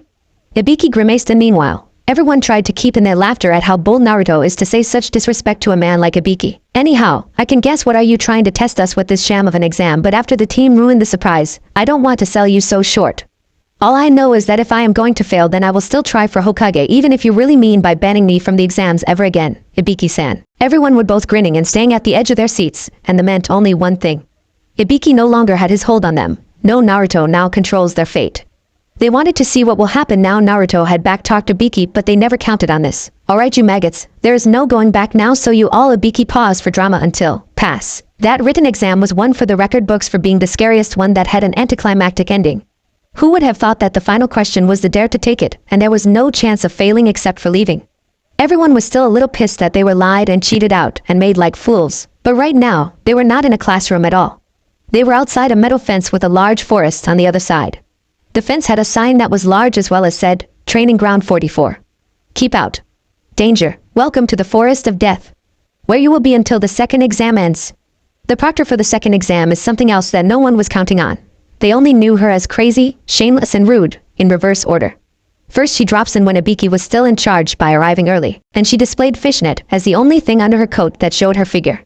And then she had to casually talk about death and in front of children who haven't been brooded yet compared to some. "So now, you will enter the woods and make your way to the center where a tower is made. There will be where the third part of the exam will be taking place." Enko then took out a map and showed everyone a picture of a circle that was in a clearing surrounded by trees. "And your time limit will be 5 days, and meanwhile, you will need to acquire 2 scrolls." A Chunin assistant came up to reveal a pair of scrolls that had the kanji written on for Earth and Heaven respectively. "If you arrive without a complete set, then you can't pass the second exam, so no heading there when the whistle blows, okay?" Everyone nodded, and Enko then said that since fatality is much more common during the second exam than the first for any Chunin exams, there are slips to be filled out, so there will be no charges if a genin contestant died in the forest. And some genin will die. That fact is unavoidable. Of course, things were just fine. Teammate had received a copy of the Earth Scroll, and after signing their slips, they spent a good amount of hours in the forest until they managed to scavenge a copy of the Heaven Scroll from the dead bodies of an unfortunate genin team that had all their flesh removed and their headband and clothes ruined, so no one will know who they are or which village they represented. But then Naruto heard the voices in his head that something of great amount of shaka that was too foul to be a normal genin. And now, just who is this person? My Kageme no Jutsu, shadow imitation technique, just backfired on me. Shikamaru replaced his usual calmness and laziness with fear that gave him a sudden boost in energy to show it. His most used jutsu, the one that finished off any troublesome encounter during Shikamaru's entire career as Genin. Hinata simply hid behind Naruto, who was frozen stiff. Both of them had seen that this woman had so much chakra that was so vile that it was like they were staring the devil in the face to them. The former two had no idea who they were actually starting at, but Naruto did. Orochimaru, Konoha's greatest traitor after Madara Uchiha. That caused his two teammates to also freeze. This man was one of the few remaining shinobi to be a candidate for Hokage, and they are more than a match for 3 genin even together. Orochimaru was a tall man with extremely translucent-looking pale skin and straight waist-length black hair with the front strands falling to his shoulders.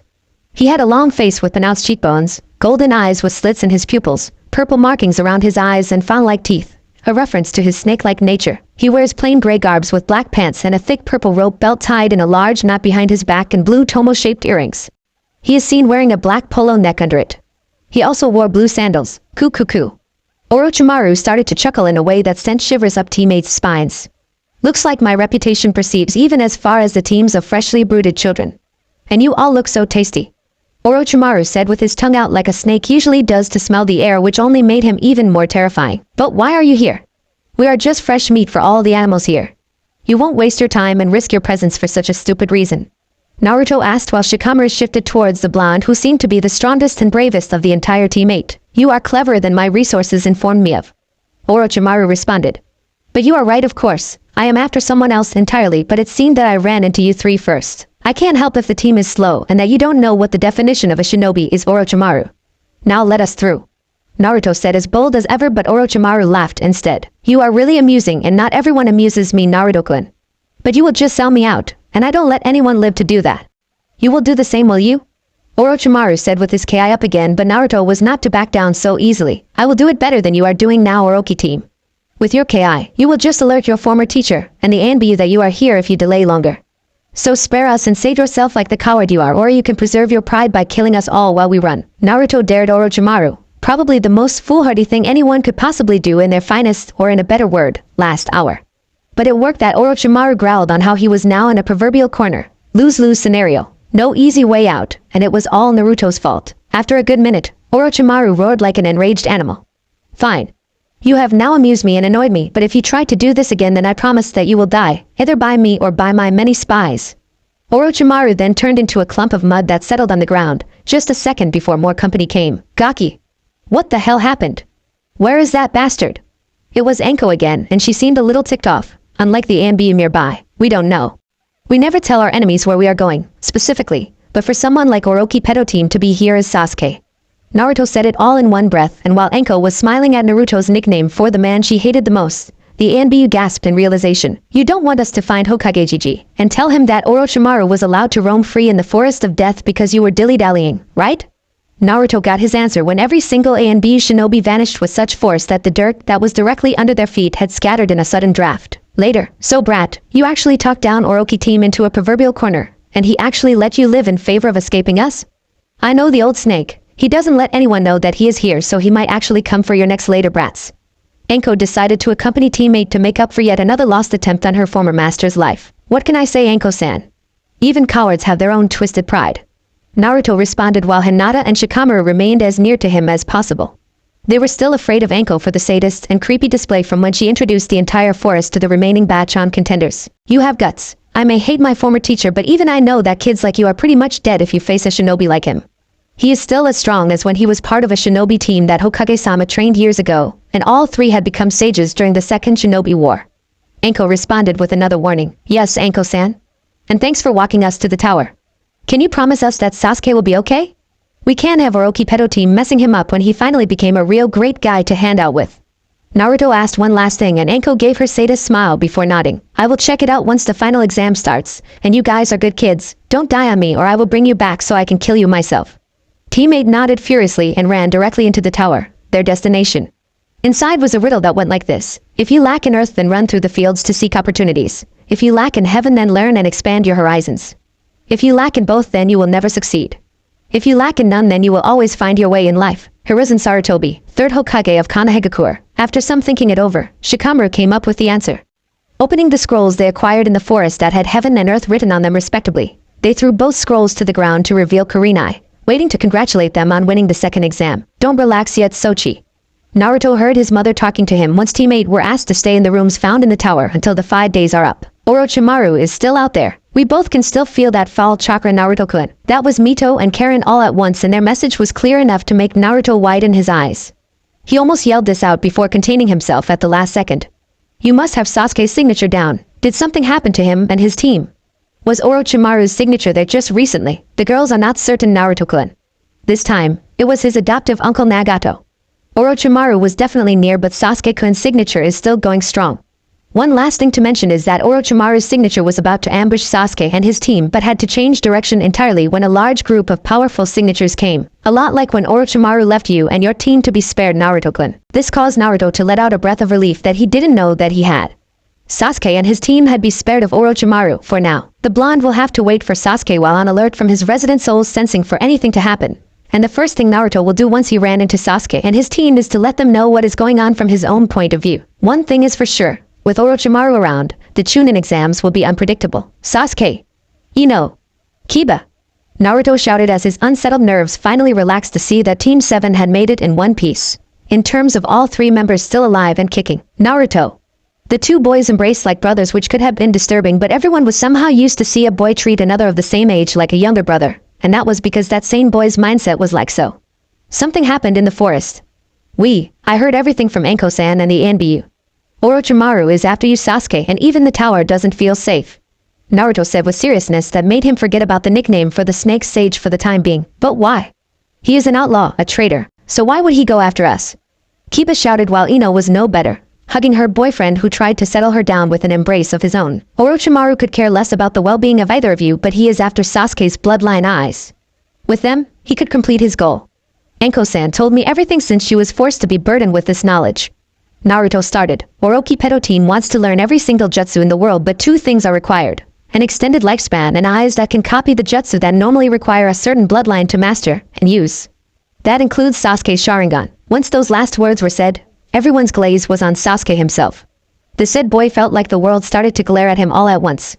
But before this could break him into pieces, Naruto took him from the unwanted attention along with Ino, who never let go of her boyfriend. Once they all reached to a vacant room big enough for 2, Naruto took the couple to one of the beds. There is still one entire day left until the second exam ends. In the meantime, stay here. I will help make sure that Orochi Pedo team doesn't try to get again before the day ends. The couple nodded, and when Naruto closed the only entrance to the room, seals were placed all over. These seals can only be deactivated by my DNA, but Orochi Pedo team can still try to break them, can he? Naruto said internally this time, to speak with the souls of his relatives that dwell within his mindscape. Considering the crude materials we need to use, we will have to pray and wish they hold. This is not like the seals I can make easy and strong with all the paper in Konoha to use. Nito answered with uneasiness. In the meantime, go and find Anko-san. We have been studying the foul chakra emitting from her shoulder. We may have come up with a seal that can at least destroy that piece of Orochimaru's soul in the marking. Kushina brought up, and all 4 of the Uzumakis felt a sudden surge of anger within the mindscape. That is why Anko hates the Pedo team. Because not only did he abandon her to a life of hell like mine, but branded her with a piece of his twisted and ugly soul. Naruto displayed not only anger but newly found hate in his thoughts. Please calm down, Oniai-chan. We will help Anko-san. Please don't feel angry. Naruto just couldn't deny this voice of his big sister, who was also like a baby sister. They both have this cute and caring voice that can lift anyone's mood. Sorry, Karen-san. So what do I have to do? Naruto finally settled his anger and hate and listened to his relatives carefully. Then Naruto left to find Anko, which didn't take long to find the older woman eating dango in an isolated spot in the tower. It also didn't long for her to notice that she had company. Hey brat, not that it is nice to see you, but how did you find me? Not even Hokage-sama can do that when I want to eat dango in private. Anko shouted like always until she noticed that she was both on the ground and her shirt being stripped off of her. What the hell are you doing? Normally, Anko doesn't mind being treated like this, but there was a reason for her protesting like this. Her shirt was the only part of her outfit that hid her greatest shame and curse. The curse mark of heaven that her former, traitorous teacher left her once he fled Konoha. Relax, Anko-san. I know all about this, and I am going to see if I can cleanse it of Orochi Pedo team's soul that still dwells in this mark. What? Anko obviously didn't know about that, and her hate for Orochimaru doubled on that very spot. That jerk wanted not only me burdened and hated but someone to take over, not if I can help it. Naruto responded, and Anko realized that she couldn't move her own body and felt a little numb while she was it. Here we go. Anko felt like she was being sucked through a straw of something once Naruto touched her curse mark. Once she came to, she didn't recognize her surroundings. Where the hell am I? There was nothing to see but white. White nothing, which included a ground that Anko was sitting on but couldn't get on her legs for some reason. All this is forgotten when a booming voice emerged a lot like this. This is where I can finally have a good meal. This one has been long overdue. Anko flinched at the sheer volume of the voice that was nothing like a human at all. She turned to see something that she hadn't since the day Naruto had been born, the Kyuubi. Eye feast. Anko then felt a new pain altogether. It was in the same shoulder as her curse mark, and it was like the bones her side were being dragged out with the skin stretching along. It was horrible. And yet it was all in an instant before it was gone. And so was the world around her. It is time to awake, Anko-san. That was a familiar voice this time, and Anko found herself in the same place again, and she was still on her back. Anko then saw the same old blonde looking down on her, making her blush in embarrassment and anger. What the hell was that brat? Anko shouted, but Naruto didn't say another word. Just stared at her shoulder and at the mark. So what? It is still there, and Anko was surprised to see it vanish. How did you do that, brat? I didn't. You hated that mark, so you won't see it again. Simple as that. Naruto said, and Anko was not amused. I do hate the mark, but it isn't that simple to get rid of, Anko started to realize. You removed the piece of Orochi-Team's soul and allowed my chakra to naturally get rid of the mark. You catch on fast, like a true Jonin, Anko-san. Now we can prove to those pigheads that they are wrong about you. Just show them. Naruto said, and Anko didn't budge as the brat soon left her sight. She just started at her shoulder. It was just like the rest of her skin. Pure and clean and without anything on it. Not even freckles. Just what kind of kid are you, Naruto Uzumaki? And so, the 5th day of the second exam came and went, which meant that now, it is time for the final part of the Chunin exams. Or so the genin thought. Preliminary matches. Are you fucking with me? We just got out of the woods and we are tired, Hiruzen sighed. He just explained that even though some teams got either kicked out or killed off in the first and second exams respectively, there was still too many genin to have the finals on that day. It will take hours in the hot sun that will not be present to any visiting clan, family, or noble that comes to see the ending of the Chunin exams. So they had no choice but to cut the amount of shinobi in half so that the number of genin will be more approvable and doable. And that meant preliminary matches. If you don't like it, then too bad. You were given 5 days, not a moment longer. You should have organized more of your time if you wanted a few minutes of rest. Hiruzen said sternly and soundly, to get his point across. Anyways, we are going to do this whatever you like or not, and we begin by, excuse me, Hokage-sama? A voice of a sickly old man interrupted Hiruzen. Wouldn't it be better if I take over? Everyone was wondering why this guy, with baggy eyes and coughing every single minute, could be a respected shinobi that was bold enough to ask of something to the Hokage so casually. Hayate went ahead. Hiruzen said and stepped back for Hayate to take over. Hello everyone and welcome. Ito. The preliminary Hayate's speech was hard to hear through his coughing. Matches where we pair each of you to fight to the win and move on to the finals. And in the finals, do we fight each other again? One of the genin asked, and Hayate only nodded. Yes. We will explain once the preliminaries are over. Now we will dot his. Hayate turned to Anko, who was also there, but she didn't hear his voice until the object of her stare had alerted her about the shift in attention. Anko then dusted herself and summoned some kind of giant blackboard that was electronic on the top of the wall facing the genin. What Hayate means is that we will take your names from the death papers you all signed at the start of the second exam, to pit 2 of you at random to fight. If you win, then you are allowed to remain in the exams and still try out for the promotion at the end. Anko said, and the genin understood perfectly. Then they were asked to remain in the catwalk to wait for their name to appear on the blackboard. And the first names to appear are as follows. Sasuke Uchiha versus Yoro Akato. Good luck, Sasuke. Give them hell, Sasuke, my man. Kick his ass, Sasuke-kun. The boy smiled at the support from his closest friends as he descended down back to where the genin before, at the start of the preliminaries. The man coming down the opposite side was a man whose appearance was greatly concealed by the mask he wore around his mouth that hung to around his neck. Some glasses that obscured his eyes and forehead protector which he wore like a bandana. He also wore what appears to be the standard attire of his team, consisting of a high-collared, sleeveless, purple shirt with a short-sleeved, white one underneath, a simple obi around his waist, purple pants, blue sandals and purple fingerless gloves. Begin, Hayate said before backing off so that both genin had more than enough room to fight.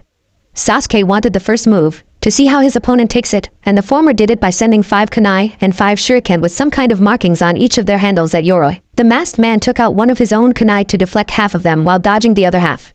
He then started to act, thinking that he was in the clear for his turn, but then Yoroi noticed that his body had suddenly turned terribly numb.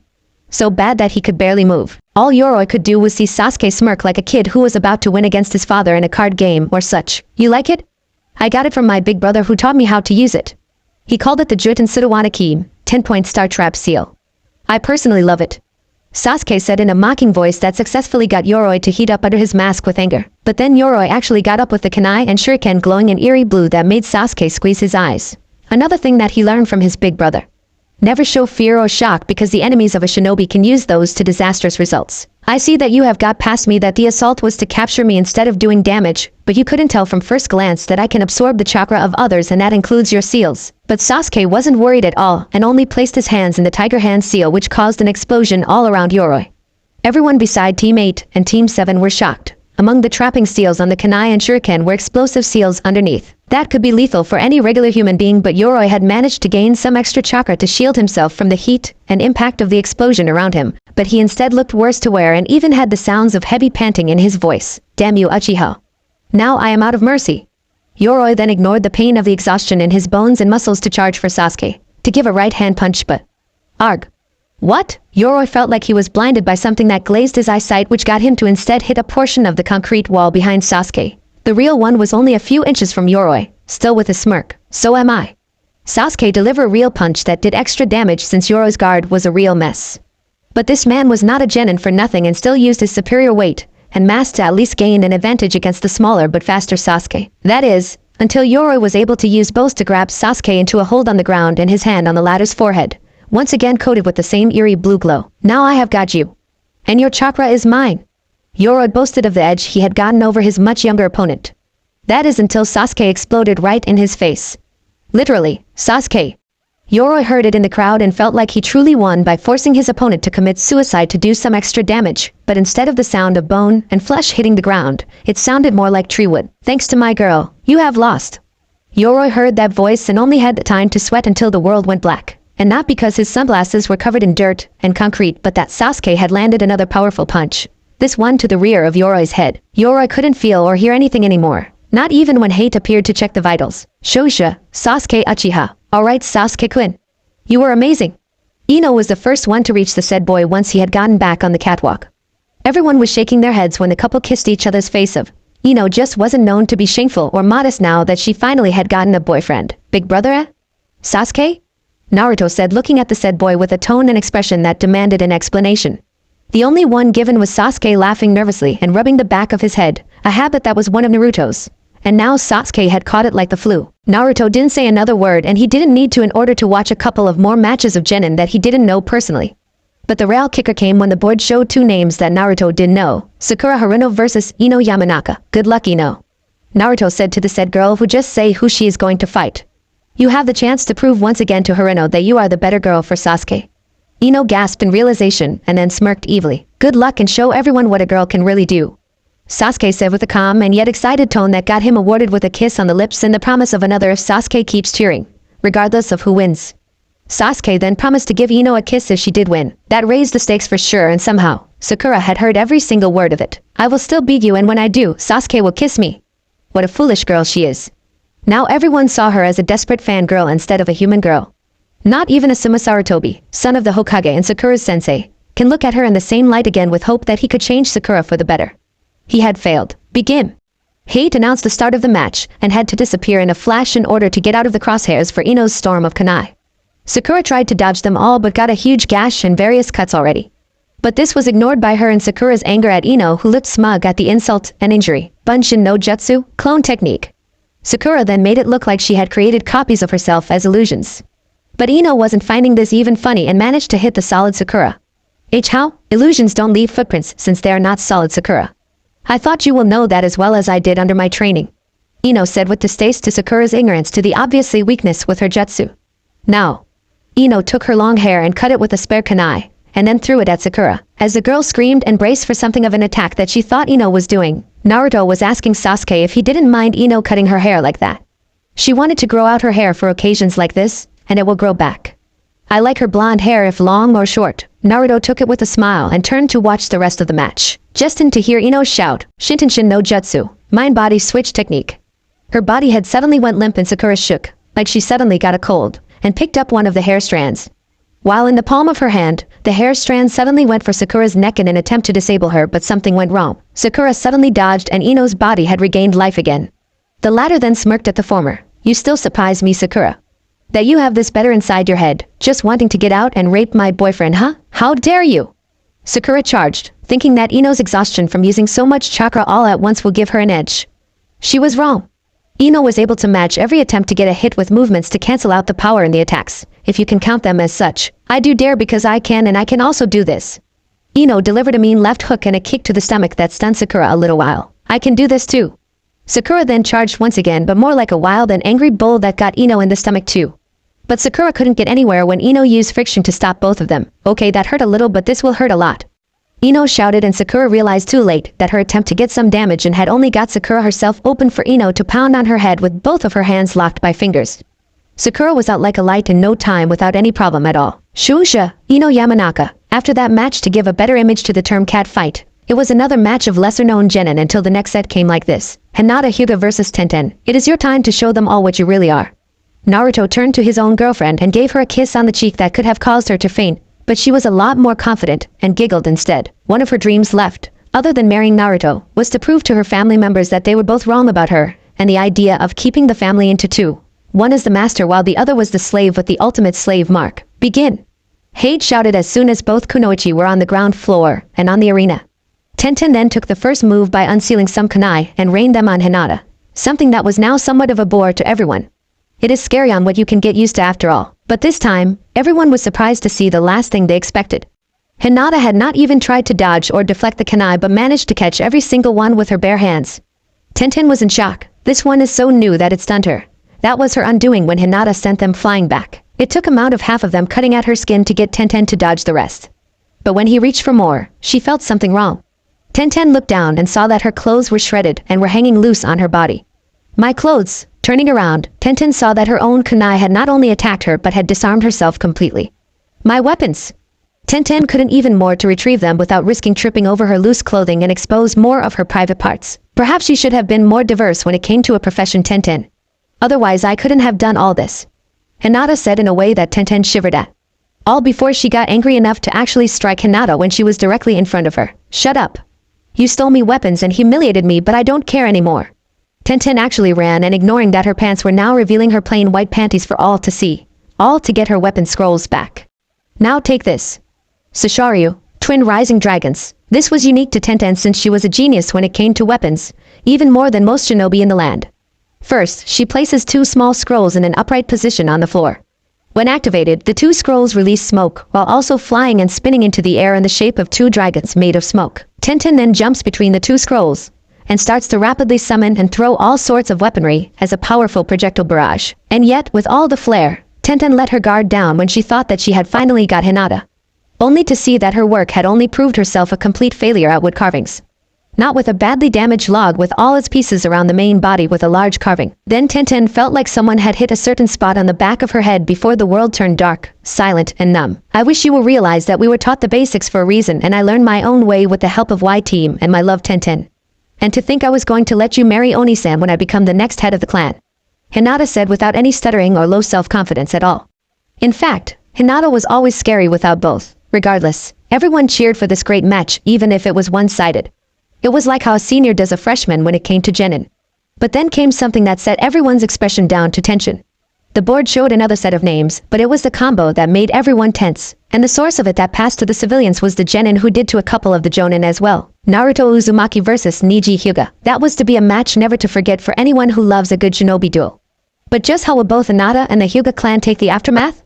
No one was to be certain or sure, but only time will tell. Silence. That was to be the noise, or better yet, lack of that, which everyone heard when the board showed those two names. So you are going against Hinata's cousin, huh?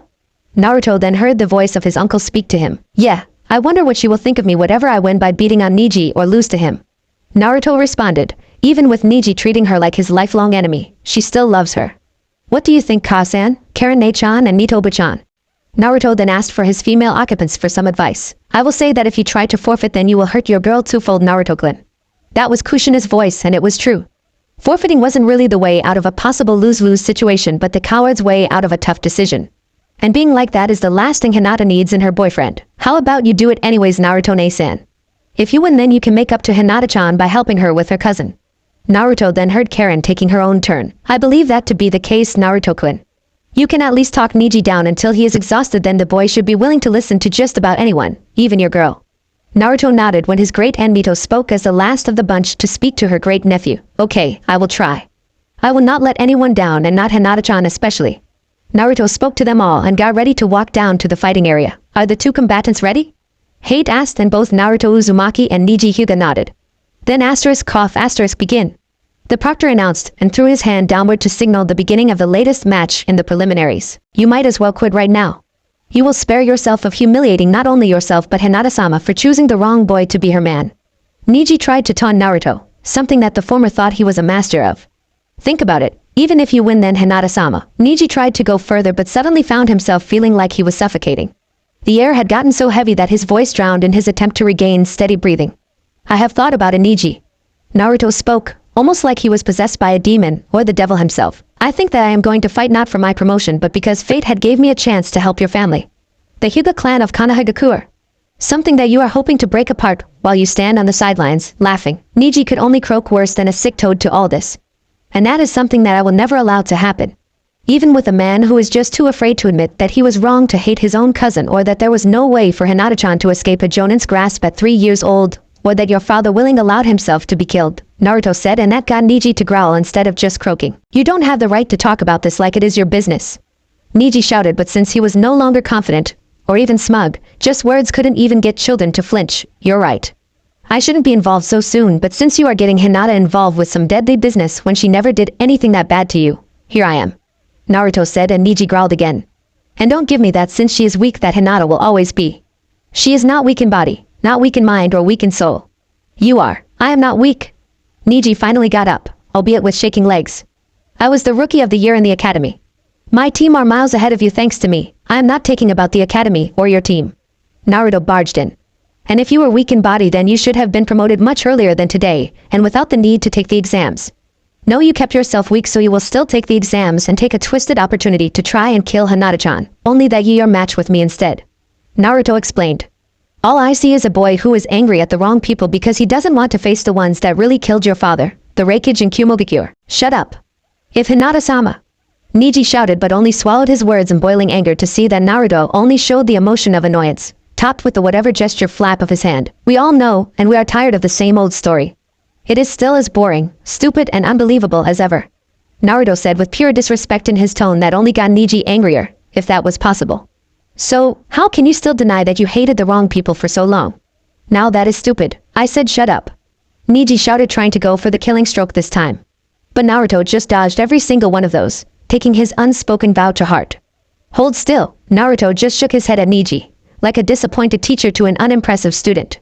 If you are giving so much of your energy into such words, then you should really think that I will obey you. Why is that? You are a genin like me, and even someone like you can't have the rights and authority of a chunin, Naruto said, but found himself needing to dodge quicker as Niji increased the barrage of strikes. Shut up. Shut up. Niji was not trying to even hear Naruto's words. But it was hard to block out the blonde's voice when both hands are grinding against the air to get a hit at Naruto. Then Niji tripped. He tripped, over his own feet. Niji, who was a prodigy in his clan techniques and had been a genin a year longer than Naruto or any other team, tripped over his own 2 feet. Looks like taking the evasion tactics was better than going all out on a target that you know you couldn't even hit. Naruto said, and it was true. The blonde didn't even have a bead of sweat in any section of his hide. Now then, you want me to hold still, so be it. Niji took the chance with the energy he got back to finally touch Naruto, but the blonde didn't budge. Oh. Niji tried not to say like a little kid who scraped his knee. But it felt like he was trying to bash into a steel statue. What? Niji said before he suddenly felt lightheaded, and then the rest of his body no longer felt sagging down due to his exhaustion. Instead, Niji felt like he was flying upward, non-stop to the clouds, and for some crooked way, he was. With you feeling like you can reach the clouds, you will instead be sent down to the earth hard. Naruto said, Futon, Unju Enro, wind release, journey to above the clouds. Naruto then made a downward motion with his arm. That caused Niji to fall hard indeed back on the area ground, causing some bruising and blood to spill out of the mouth. Niji tried to get up from this sudden joint of pain, but Hinata-sama while Niji tried to understand why Naruto is actually taking action and doing so physical damage after the impression and the vow Naruto made. Only for Naruto to appear in a blur and force Niji to face the stance, where Hinata was clear all this on. One of Shinobi's greatest weapons are still deception, Niji. Naruto said, and Niji couldn't believe that the latter had gotten himself fooled by the former. Let's see the rookie of the yesteryear fight still. And before Niji could do anything else, the uplifting feeling came again. Futon, Unju Enro, And like before, Niji felt a sudden joint throughout his body. Hack Kusho, 8 trigrams vacuum palm. Niji finally got his nerves together to launch a sudden displacement of pure air to hit Naruto. Too bad that it barely did anything to the blonde compared to Naruto's damage to Niji himself. Sueton, Mizurappa, water release, wild water wave. Naruto counteracted with a strong burst of fast-moving water at Niji. The Hyuga barely evaded it and got a cut on his right cheek when he underestimated the real range of the water wave. Sueton, Sueden no Jutsu, water release, water bullet technique. Next, Naruto sent a large bullet of water into Niji's direction. Hack Kusho. Thankfully for the Hyuga, he was able to counteract this time. Hack Rokujian Sho, 8 trigrams 64 palms. Niji then moved in with his strength and speed finally returning. And yet when Niji tried to begin the technique, Sueton, Sujin Hiki, water release, water wall. Naruto halted Niji hard with a large wall, once again, of water. Now that was an inventive way to use a technique made for basic defensive tactics. You will have to try harder than that, Naruto said while Niji was trying to gather himself together when the wall of water also launched hard into one of the surrounding walls of the arena. Futon, Anju Enro. Naruto then sent Niji flying above and down below yet again, but this time, Hack Kusho. Niji distracted Naruto with yet another vacuum wave attack. But this time, Niji moved in and actually managed to hit Naruto. The distraction tactic worked rather well in Niji's favor after all. Hack Rokujian Sho. Niji then gave Naruto no chance to counterattack this time. 2 strikes. 4 strikes. 8 strikes. 16 strikes. 32 strikes. 64 strikes. In quick sequence, almost like a machine gun, Niji shouted his attacks that doubled in damage for each strike. And Niji felt like he had this in the bag when Naruto burst into pure water, soaking the Hyuga once again to the bone. Mizubunshin, water clone? What the hell? Now what did one of my clones ever did to you? Niji growled to hear Naruto's voice, mocking him for all this. It took a good hour to pump the chakra into that Mizubunshin to fight someone even of your prowess. Damn it, you made your point. Niji shouted at the blonde who happened to be lazing around without a care in the world. So why should we delay our fight for something like that? Fight me seriously for once. Niji then saw that Naruto's smirk was still present. I haven't been fighting like that since the match started. Haven't you noticed already? Naruto said, and Niji gasped to see that the water from the Mizubunshin hadn't dripped off his body like water usually does. But before Niji could do anything else, the water on his body started to move irrationally. It was like it all grew and covered Niji in a water sphere. Suero no Jutsu, water prison technique, is a very helpful jutsu if you are patient enough to try it out. Naruto said, and I did. That is how I learned to do this. Niji felt something that he never did in his life. The water that surrounded him had suddenly collapsed with force like a bomb exploded in the sphere along with him. The trauma was incredible and Niji could no longer gather any strength to get on his knees even. It was like Niji's body had doubled, no tripled in weight. Enough, Niji said through it all. All this is enough. I forfeit. Niji felt no regret tossing in the towel since it was clear that Naruto was a shinobi that deserves to be a chunin, not to remain a genin. And he felt relieved to see hate appear in the arena. Winner by forfeit is Naruto Uzumaki. That was so cool. Naruto sighed to hear Kiba act like the kind of kid that the blonde could have seen himself be the same if he hadn't met the souls of his relatives or Hinata-chan. They all have pounded some maturity and manners into Naruto's head, both literally and figuratively. Do you think I can do something like that to kick ass and take names? I think that you should save that attitude until you actually start learning how to control the elements. And I can't be completely sure that you can use the wind element like I can. Naruto said, a bit of a smartass. I guess that when your teacher is convinced enough then you and your teammates will take that huge step. Really? Kiba shouted, like a kid who was promised a new toy if he behaved accordingly. A nod from Naruto was all Kiba needed to excite it all over again. But the preliminaries are still not over yet.